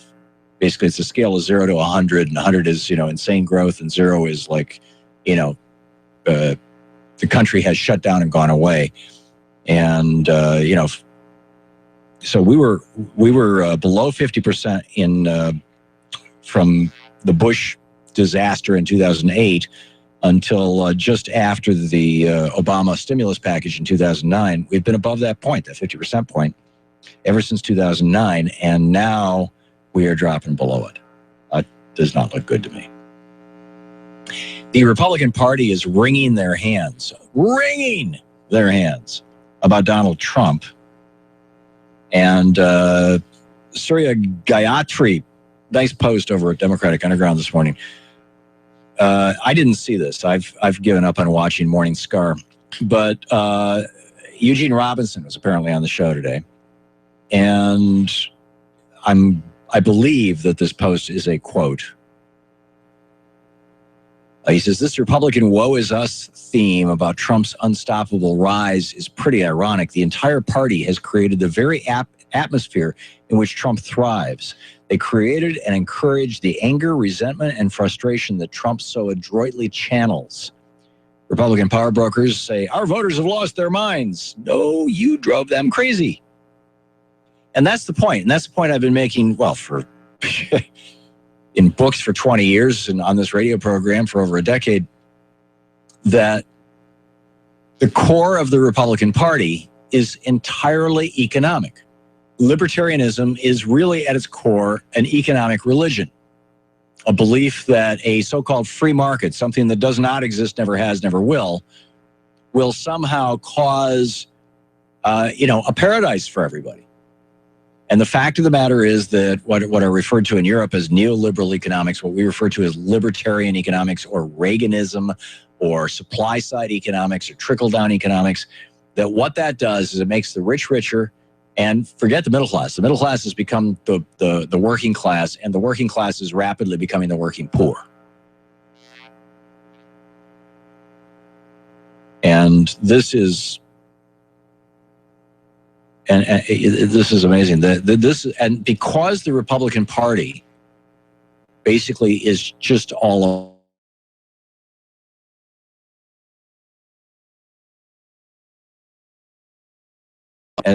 so that they can win elections. Now, arguably the Democrats have been doing the same thing to a certain extent. They've been saying, okay, we're all about the money too. We're all about the money for the middle class. The Republicans are all about the money for the rich. And on behalf of the middle class, we support labor. The problem is that, we've had a couple of essentially moderate is the word that is used, Democratic presidents that have done nothing to strengthen labor in the United States. Nothing of consequence. We don't have card check. I mean, this is simple stuff that goes back to 1935. We haven't been able to accomplish. Why? Could it have to do with Bill Clinton having announced after he won the 1992 election, we're all Eisenhower Republicans here? No, seriously, he did. So anyhow, it seems to me that in many ways the Democratic Party, with the exception of the Sanders-Warren wing, has lost the progressive wing. The Democratic Party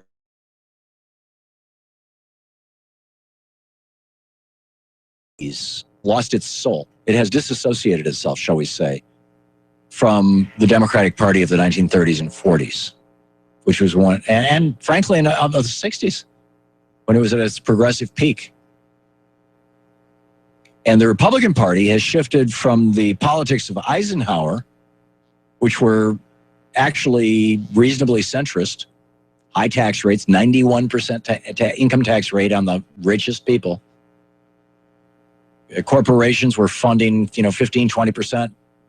Actually, no, it was close to a third of the cost of government. Now it's around 15%, as I recall. Might be as low as 11%. And, most of the, and of course, the top tax rate when Reagan came into office on rich people, truly rich people, was 74%. So, anyhow, the Republicans, in my humble opinion, have, by saying to people, no, we're really not just about rich people here. And by the way, if the rich people get helped out by our policies, that's fine, because you will be too. So don't worry about it. But what we're really about here is, the middle class. But, the middle class, by and large, doesn't buy that. So then the Republicans have to say, hey, anybody out there want to vote for us for reasons other than economics? And you got some people raise their hands going, yeah, hey, if you want to support ending abortion in the United States, I'll vote for you. And then somebody else raises their hand and says, hey, if you want to suppress the black vote, in fact, if you want to keep black folks in eternal bondage, I'll vote for you. Do you see this story about this police department down in Alabama? It's on the front page of Alternet. It's a new report out from Southern Poverty Law Center.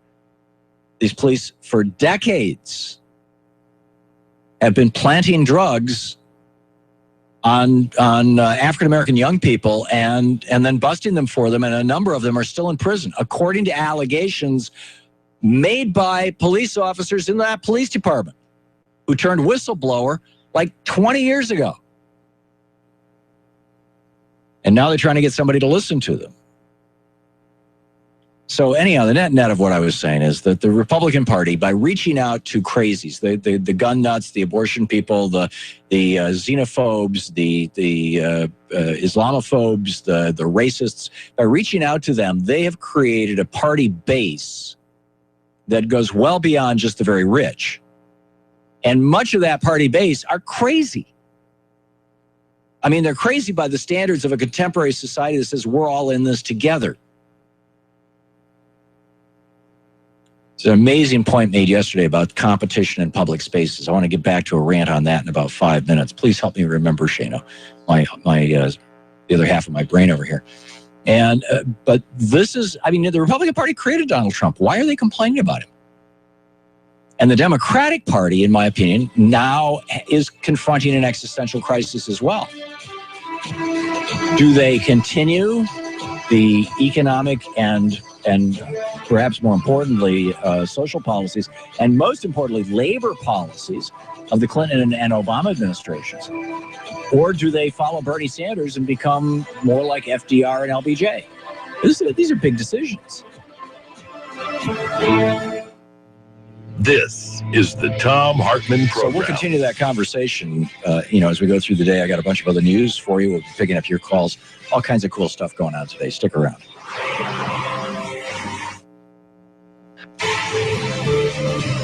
Shelton boys basketball Friday night on KMAS. Coverage starts at 7.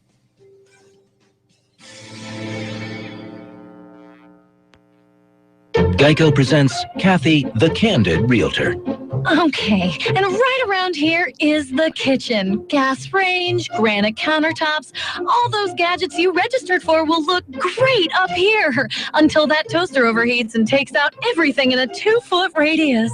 It's hard to know all that comes with renting a home or apartment. That's why the Geico Insurance Agency makes getting covered for personal property loss and damage quick and easy. Visit geico.com and see how affordable renter's insurance can be. Are you ready to take your diabetes management to the next level? Put the Contour Next meter to the test and challenge your meter. The Contour Next meter makes testing easy and highly accurate with close to lab level results. And Contour Next gives you a second chance, allowing you to reapply to the same strip when the first sample is not enough, saving you time and money. So take the challenge. Go to ContourNextChallenge.com, get a free meter, and enter to win free test strips. Contour Next. Accuracy you can trust. Pick up your copy of Jerry's Ledger, A World Gone By, a personal memoir by Jerry Vermillion. During his 4 years at Gonzaga, Jerry amassed an incredible 1,670 rebounds, a record that still stands today. One of the 8 greatest basketball players the school ever had. After his playing career, Jerry became the basketball coach at Irene S. Reed High School and also a Hall of Fame coach for St. Martin's University. Pick up your copy of Jerry's Ledger, A World Gone By at Amazon.com or BN.com. Hi, I'm Ken Slater, the Roof Doctor. If you're like me, your family's important, so make sure that they're well taken care of. One of the best ways to do that is to provide a safe and warm home to live in. For over 50 years, the Roof Doctor has been helping families stay safe and warm by building roofs that last for generations. Our teams have some of the most experienced roofers in the area, and we only use the highest quality materials to keep your family safe, warm, and dry. That's the Roof Doctor. Give us a call. The holidays are here, and downtown Shelton is the perfect place to kick off the season with holiday magic. Hosted by the Shelton Downtown Merchants and Christmastown Kiwanis. It's a weekend of holiday lights, music, a parade, and joyous street celebrations for the entire family. Friday is a holiday block party on Railroad Avenue. Downtown Merchants are open late with game cards to fill out. Choirs are singing, Christmas tree lighting, Mr. and Mrs. Santa arrive. There's an art walk, marshmallow roasting over open fires. Saturday, the Shelton Downtown Merchants game cards continue. And the Mistletoe Mile Run is at 4, followed by the Christmastown Kiwanis Christmastown Parade on Railroad Avenue at 5. An annual event not to be missed. We'll see you this weekend downtown in Christmastown, USA. This is the sound of crispy bacon. This is the sound of pepper bacon. And this is the sound of Canadian bacon. And this is the sound of Papa Murphy's Bacon Bacon Bacon Pizza. You know why you don't hear anything? It was delicious. Bring home a large Papa Murphy's signature Bacon Bacon Bacon Pizza, topped with crispy, pepper, and Canadian bacon. Just $12. Try it as a fresh pan for just $1 more. Fresh made, fresh baked, fresh craving. Papa Murphy's. Love at 425 degrees. Is your business targeting the state's largest payroll? Military personnel at JBLM and Naval Base Kitsap surpass all others, and Swarner Communications gives your businesses direct reach into those markets with newspaper advertising, face-to-face events, email blasts, mobile marketing, reputation management, and more, all for one affordable price. Call Swarner Communications today, 253-584-1212.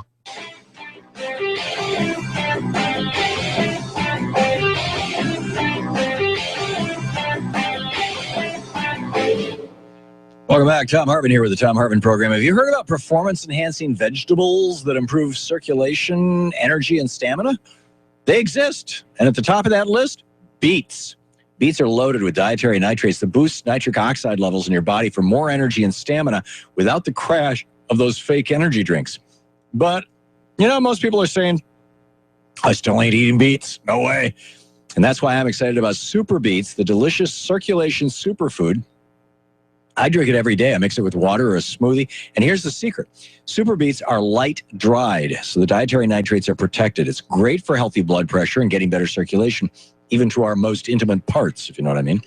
You'll feel the boost of energy and stamina in as little as 20 minutes, guaranteed. Plus, Super Beets now comes in black cherry flavor, so if taste was holding you back before, then now is the time to try it. Get a bonus 30-day supply free with your first order. Plus, get the book Beat the Odds free and free shipping, too. Guaranteed your money back. Call 800-568-9889. That's 800-568-9889. Or go to tomsbeats.com. That's tomsbeats.com. Okay, here's that rant that I asked Shane to help me remember. No need to. I remembered it. I'm impressed. Wow. there's just so much going on. There's so I literally have a 2-inch high pile of papers here that I wanted to share with you. It's just and this is just like one of those. Oh man! So yesterday somebody called in and made the point. Maybe it was even the day before. Made the point about competition. And I've got a couple of friends right now who are fighting over the ownership of a company, basically. And I've got other friends who are small business people who are watching their businesses go up and go down, succeed and fail.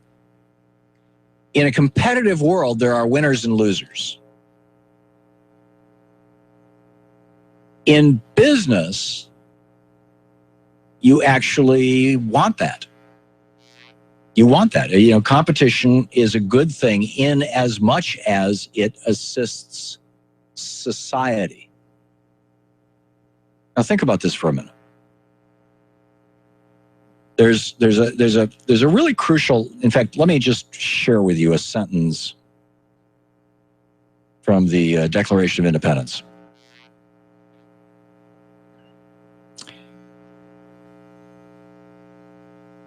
This is after Jefferson talks about we hold these rights to be self-evident, life, liberty, pursuit of happiness. He said that to secure these rights, to secure the rights of life, liberty, and the pursuit of happiness, to secure these rights, governments are instituted among men, deriving their just powers from the consent of the governed. Now think about that for a minute. Here's Thomas Jefferson in the Declaration of Independence, our founding document, saying that the reason why we have government is to secure for the people the rights of life, liberty, and the pursuit of happiness.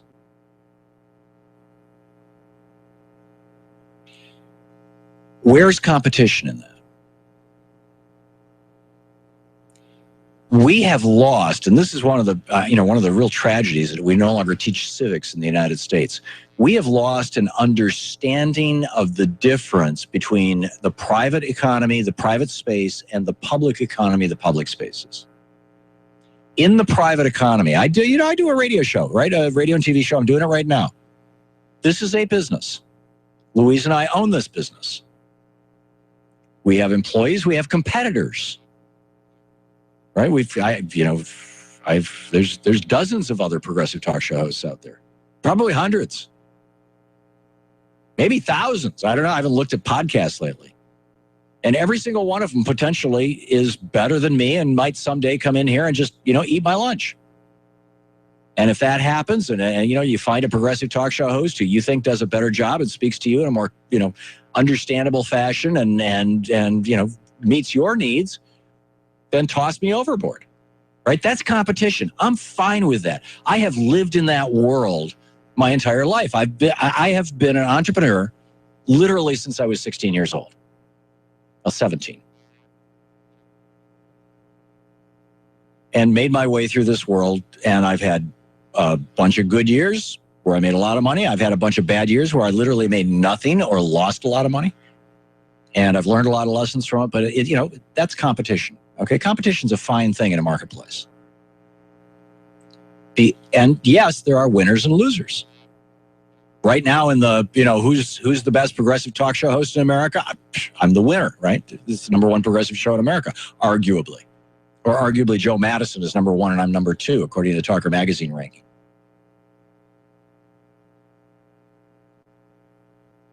And, no doubt over time that'll change. That's just business. But what about government? Should there be winners and losers in government policy?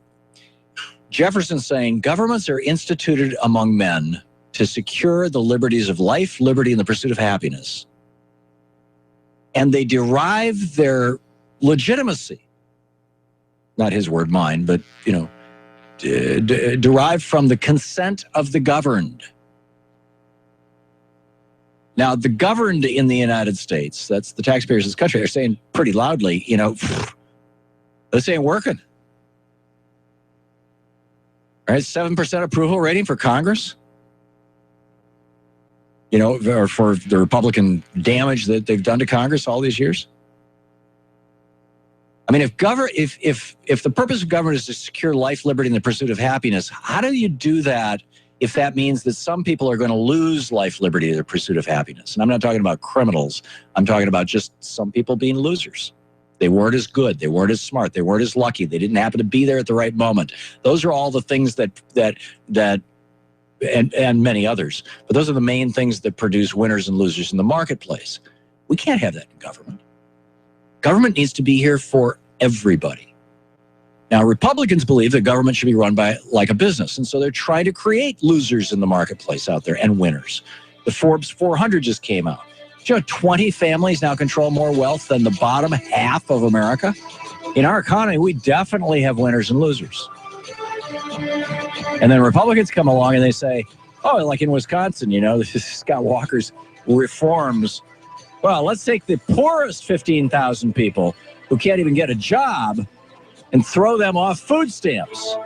You're listening to the Thom Hartmann Program. Call 202-536-2370. See, when government creates winners and losers, as it's been doing since the era of Reagan, then you no longer really have a republic, certainly as is envisioned by our founders. Gonzaga basketball tonight against WSU. Pregame at 7:40 on KMAS.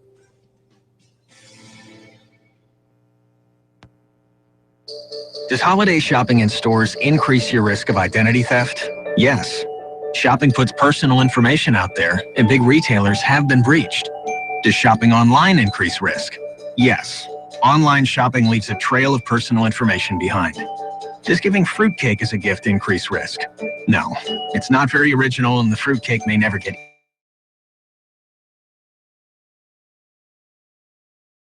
using Wi-Fi coffee shop will. That's why LifeLock does more than free credit monitoring services to protect you from identity theft. We have proprietary technology to detect a range of threats. And if you have an identity problem, we have a US-based team of specialists who work to fix it. No one can prevent all identity theft or monitor transactions at every business. But with LifeLock, you can shop till you drop and feel better protected, even if you do buy the fruitcake again.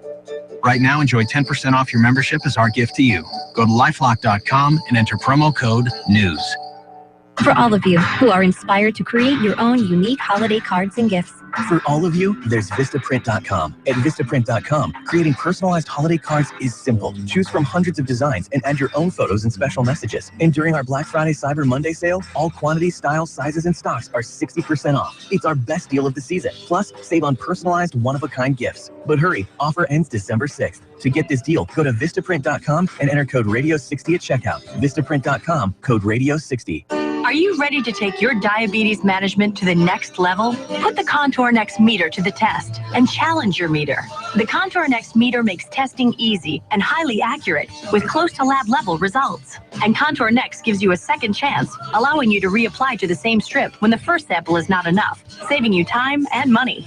So take the challenge. Go to ContourNextChallenge.com, get a free meter, and enter to win free test strips. Contour Next. Accuracy you can trust.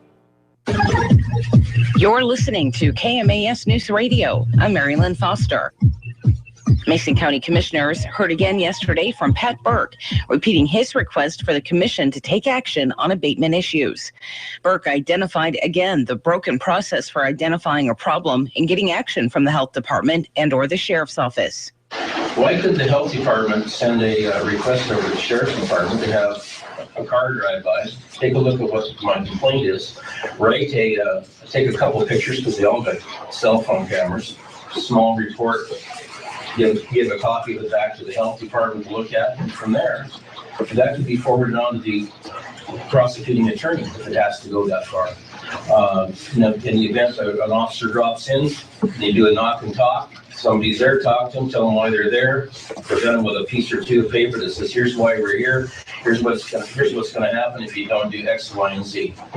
I mean, if I can walk into the sheriff's department and give them $40 to serve somebody to take them to court, I don't know why a sheriff's officer can't go out and take a look at a problem. Commissioner Jeffries told Burke the commission is working on the problem through a reorganization of the Mason County Health and Planning Permitting departments. The City Commission this week was confronted with the responsibility of funding the 2016 Porta Potty project. This project is a result of the recommendation from the original Poverty Task Force to determine how to relieve the pressures of the homeless on the city of Shelton. The topic of funding this project with the city budget that is already dipping into its reserves was lively.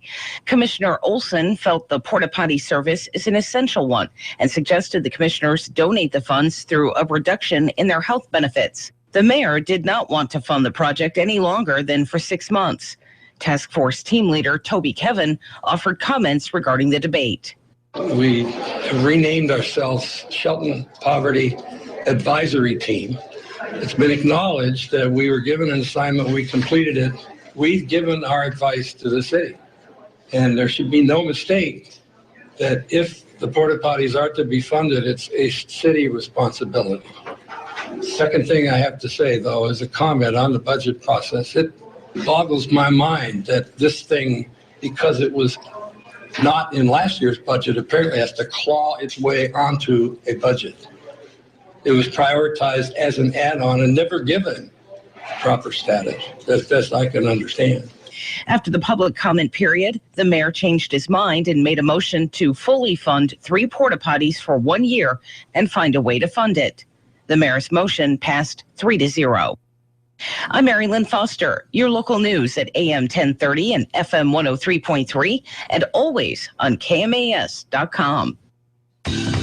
Say if you're looking to spice things up a bit, check out the Robin Hood Village Resort. Nestled along the quiet waters of Union, the Robin Hood Village Resort offers quaint cabins, fine dining, and a traditional pub setting. This ultimate staycation is also the ultimate date night with live music every Wednesday, Friday, and Saturday nights.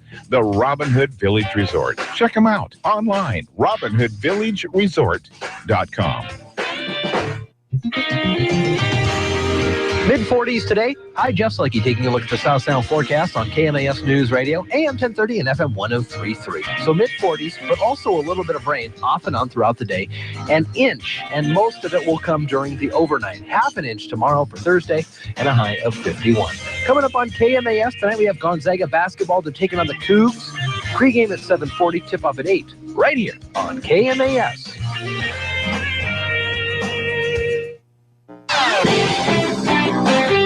Shelton boys basketball Friday night on KMAS. Coverage starts at 7.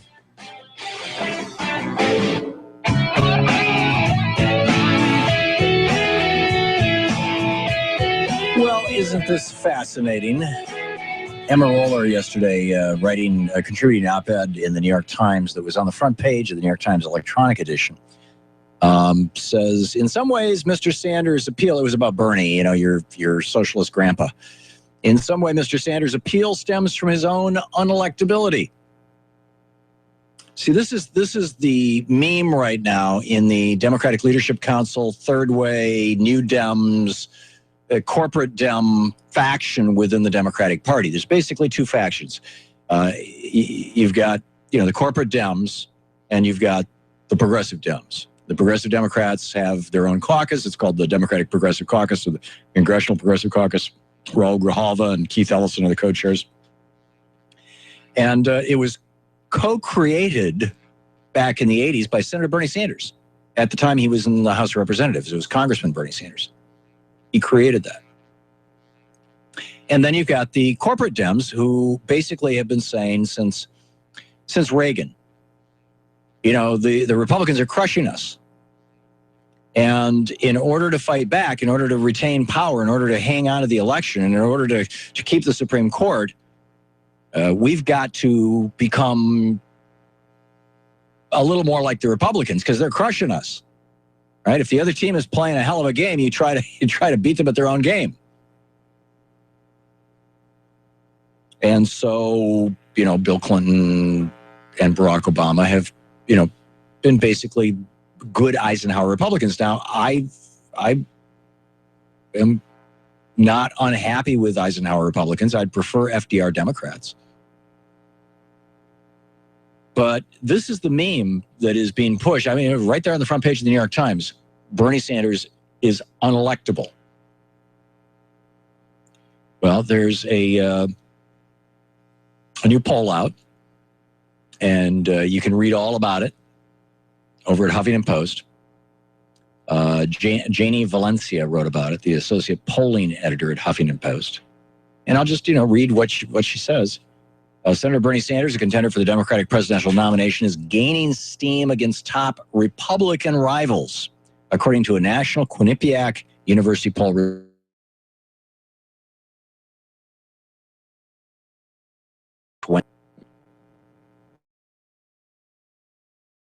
So that's today. Yeah, so the poll was released today, apparently. In a hypothetical matchup against the current Republican frontrunner, business mogul Donald Trump, Sanders takes 49% of the vote to Trump's 41%. So Bernie Sanders beats Donald Trump by 8 points. Against Marco Rubio, he beats him by 1 point, 44-43. He beats Ted Cruz by 10 points, and he beats Ben Carson by 6 points. Now, Hillary Clinton is leading Bernie Sanders roughly 60-30 nationally, and her lead has widened in the last month or so, which is kind of good news for her and bad news for Bernie. On the other hand, she doesn't as easily beat these Republicans, which is interestingly absent from this particular report on this poll. I'm going to have to go to the poll itself, which is going to be very messy here. Well, anyhow, I'll digest this and share it with you later. Let's pick up some phone calls here. Elliot in Mission Viejo, California. Hey, Elliot, what's on your mind? Yes, a couple of points. Okay. Addressing the difference between a liberal and a progressive. Yes, sir. A liberal talks the talk. A progressive walks the walk. Oh, that's interesting. Again, I think that yeah, I'm probably wrecking it somehow, but I think that Bernie's definition, my understanding of Bernie's definition was that liberals are concerned with the structure of society and how society interacts with itself. In other words, issues of the rights of minorities, gay marriage, the rights of women in the workplace, the rights of women in general. Those are liberal issues. Those are important issues. They're liberal issues. But the progressive issues are exclusively economic, which have to do with the right to unionize, how money is distributed in our economy, where our taxes are. In that regard, I would argue that it would be easy to say that Obama and Clinton, by Clinton I mean Bill Clinton, and President Obama have both been liberals, but neither of them have been progressives. Right. I agree. And in the difference between socialism overall versus capitalism, we know that capitalism exists in virtually every country in the world. And socialists, advocates of socialism like myself, we're not against capitalism. We're against the abuses of capitalism. Right. That's what it's about. Yeah, the dictionary definition of socialism has an or in it, right, or an and or, which is that socialism is where government either regulates or owns the means of production and supply. In other words, the economy. And in Soviet socialism, which was called communism, the government owned it. In Swedish socialism or democratic socialism, what Bernie Sanders is talking about, the government regulates it so that the businesses operate in a way that's profitable for the businesses and for their stockholders, but also benefits society as a whole. Whereas in a purely capitalistic society, the businesses operate however they damn well please, and to hell with the consequences. If they're polluting streams, if they're causing cancers, if they're warming the globe, as long as they're making money, it doesn't matter. They can do no wrong. And yeah, excellent points, Elliot. Excellent points all. Thanks a lot for the call. Peter in Grand Rapids, Michigan. Hey, Peter, what's up? Hey, Tom. Calling from your old stomping grounds. Yeah. Don't know if you saw the Jonathan King article referencing, if you will, the David Brooks article in today's New York Times. No, I didn't. Tell me about it. Oh, you need to check it out. Essentially, Peter, you're fading in and out, by the way. I'm not sure why that is. It might just be your phone, but if it's there. How's that? Is that better? That's a whole lot better. Yeah, thank you. My apologies. Anyhow, the David Brooks article, essentially, he pretends, he's going to be having this discourse with Alexander Hamilton in the opening paragraphs and how Hamilton would view the current political situation. And he looks and he says, in terms of paraphrasing what Hamilton would think of Trump and all, essentially to say that today's GOP is being run like a Soviet-style dictatorship. That, and this is in regards to the Paris Climate Conference, but also I think we can say this references their economic policies as well. He continues on to say that, if any of their, acolytes, running for the high office, veer off the tracks, they get dragged in front of AM talk radio to be interrogated and set, straight, if you will. And quite an amazing piece. In fact, Jonathan Chait in his review of it essentially says, I don't think Brooks intended it, but he's making a good case for why not to vote Republican. Yeah. Interesting. Very interesting. Peter, thanks for sharing that. I'll have to track it down and read it. That's fascinating. Damien in Chicago. Hey, Damien, what's up? Hey, Tom, how are you doing? Great. What's on your mind? I just was wondering if you happen to notice that the media is saying that the top cop in Chicago was fired. I'm not sure I've ever seen the word fired used. Wasn't he asked to resign? I mean, isn't that typically how you do it? Well, I mean, I'm coming from a police family, and I know that when you're asked to resign, you get benefits. You get a lawyer in case something happens. So if I'm forgetting his name now, the police commissioner Bratton, is it? No, it's I can't. Whatever it is. Anyhow, the police commissioner in Chicago. So if he was asked to resign, then he gets to keep his pension, he gets his benefits, things like that. If, on the other hand, he was fired, he might lose those things. So what? Right. Gary McCarthy is his name. Okay. Right. The media is making it sound like Rahm is saying that he fired him, which looks like Rahm is doing something. Right. But when he praised, if you watch a press conference, he praised the top cop. Well, that was before he fired him, or before he asked him to resign. Yeah. Right, and I think that it's a big difference as far as just media perception. People on the street saying, "Oh yeah, he got fired." Yeah. I think at that point in time, Rahm Emanuel thought, "Okay, we're going to throw this cop under the bus, Jason Van Dyke, and that'll be that, right? We're just, we're going to throw him under the bus, and the police commissioner is going to say terrible things about him, and I'm going to say terrible things about him, and that's going to be the end of it." In fact, I thought Rahm Emanuel even might have biased, the Jason Van Dyke's defense might have some defense now, because he basically did what Richard Nixon did years ago when he was talking about, I think it was, who's the Helter Skelter guy? Charles Manson. And Nixon called him a criminal before the trial had happened on Laugh-In or some show, or Dick Cavett or whatever. And it became an issue. But anyhow, I don't know where this is going to go. But I think that at that point in time, Rahm Emanuel thought that this would be the end of it, and therefore, but then even after the press conference and everything, now what has come out is that when the police went to that Burger King to strip the videos and lied about it to all of us, they didn't realize that there was a third video camera operating in the Burger King that was showing the interior of the building and was showing the cops stripping the video off the computers. And so, now it's really obvious that there was a cover-up, that the cover-up involved multiple police officers over a long period of time. It couldn't have happened without complicity, at least from, not necessarily the commissioner himself, but from, some superior officers, or this is just standard routine. And it's starting to threaten the Emanuel You're listening to Tom Hartman. Visit TomHartman.com for audio and video archives. And I could be wrong, but my sense of it is that right now Rahm Emanuel's fighting for his political life. We'll see where this goes.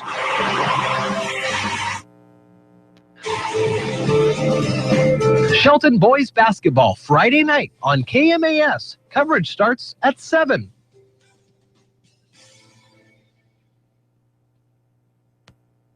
Any Tom, Dick, or Harry can tell you that Geico could save you money on car insurance. But since money talks, why not go straight to the source? Hey, Harry's Money here. And the day Harry with the Geico.com has switched his car insurance was the day I got to hang around. Finally, boys bonding, bada bing, bada boom. No wonder Geico has 97% customer satisfaction. Personally, I'd give him 100, but that's just my 2 cents.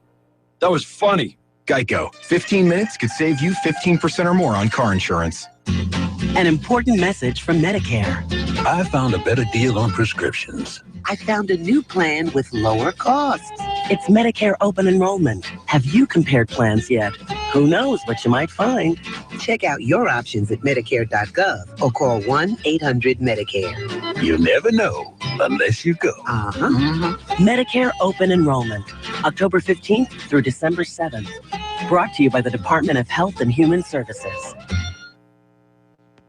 This spring's unpredictable weather has caused unexpected repairs in many homes around the country, from leaky roofs to broken air conditioning, deck repairs, damaged structures. Find the best person for your repairs using Angie's List like I do. Whether it's an emergency job or a long-term project, don't chance it without referring to Angie's List first. Over 1 million members trust Angie's List to find service providers in over 500 home repair and healthcare categories. With Angie's List, ratings and reviews are based on the feedback of real members. You can save time and money by choosing the right person for the job the first time around. Angie's List is my trusted resource guide. Louise and I recently moved into a new place here in D.C. We love it. Angie's List helped us find all the right contractors to get the job done. Movers, cleaners, even dock repair guys. Takes a lot of work, but it was done right with the people we found on Angie's List. Sign up today with this special offer just for my listeners. Use my promo code TOM to get 20% off your annual Angie's List membership. Go to angieslist.com now, enter the promo code TOM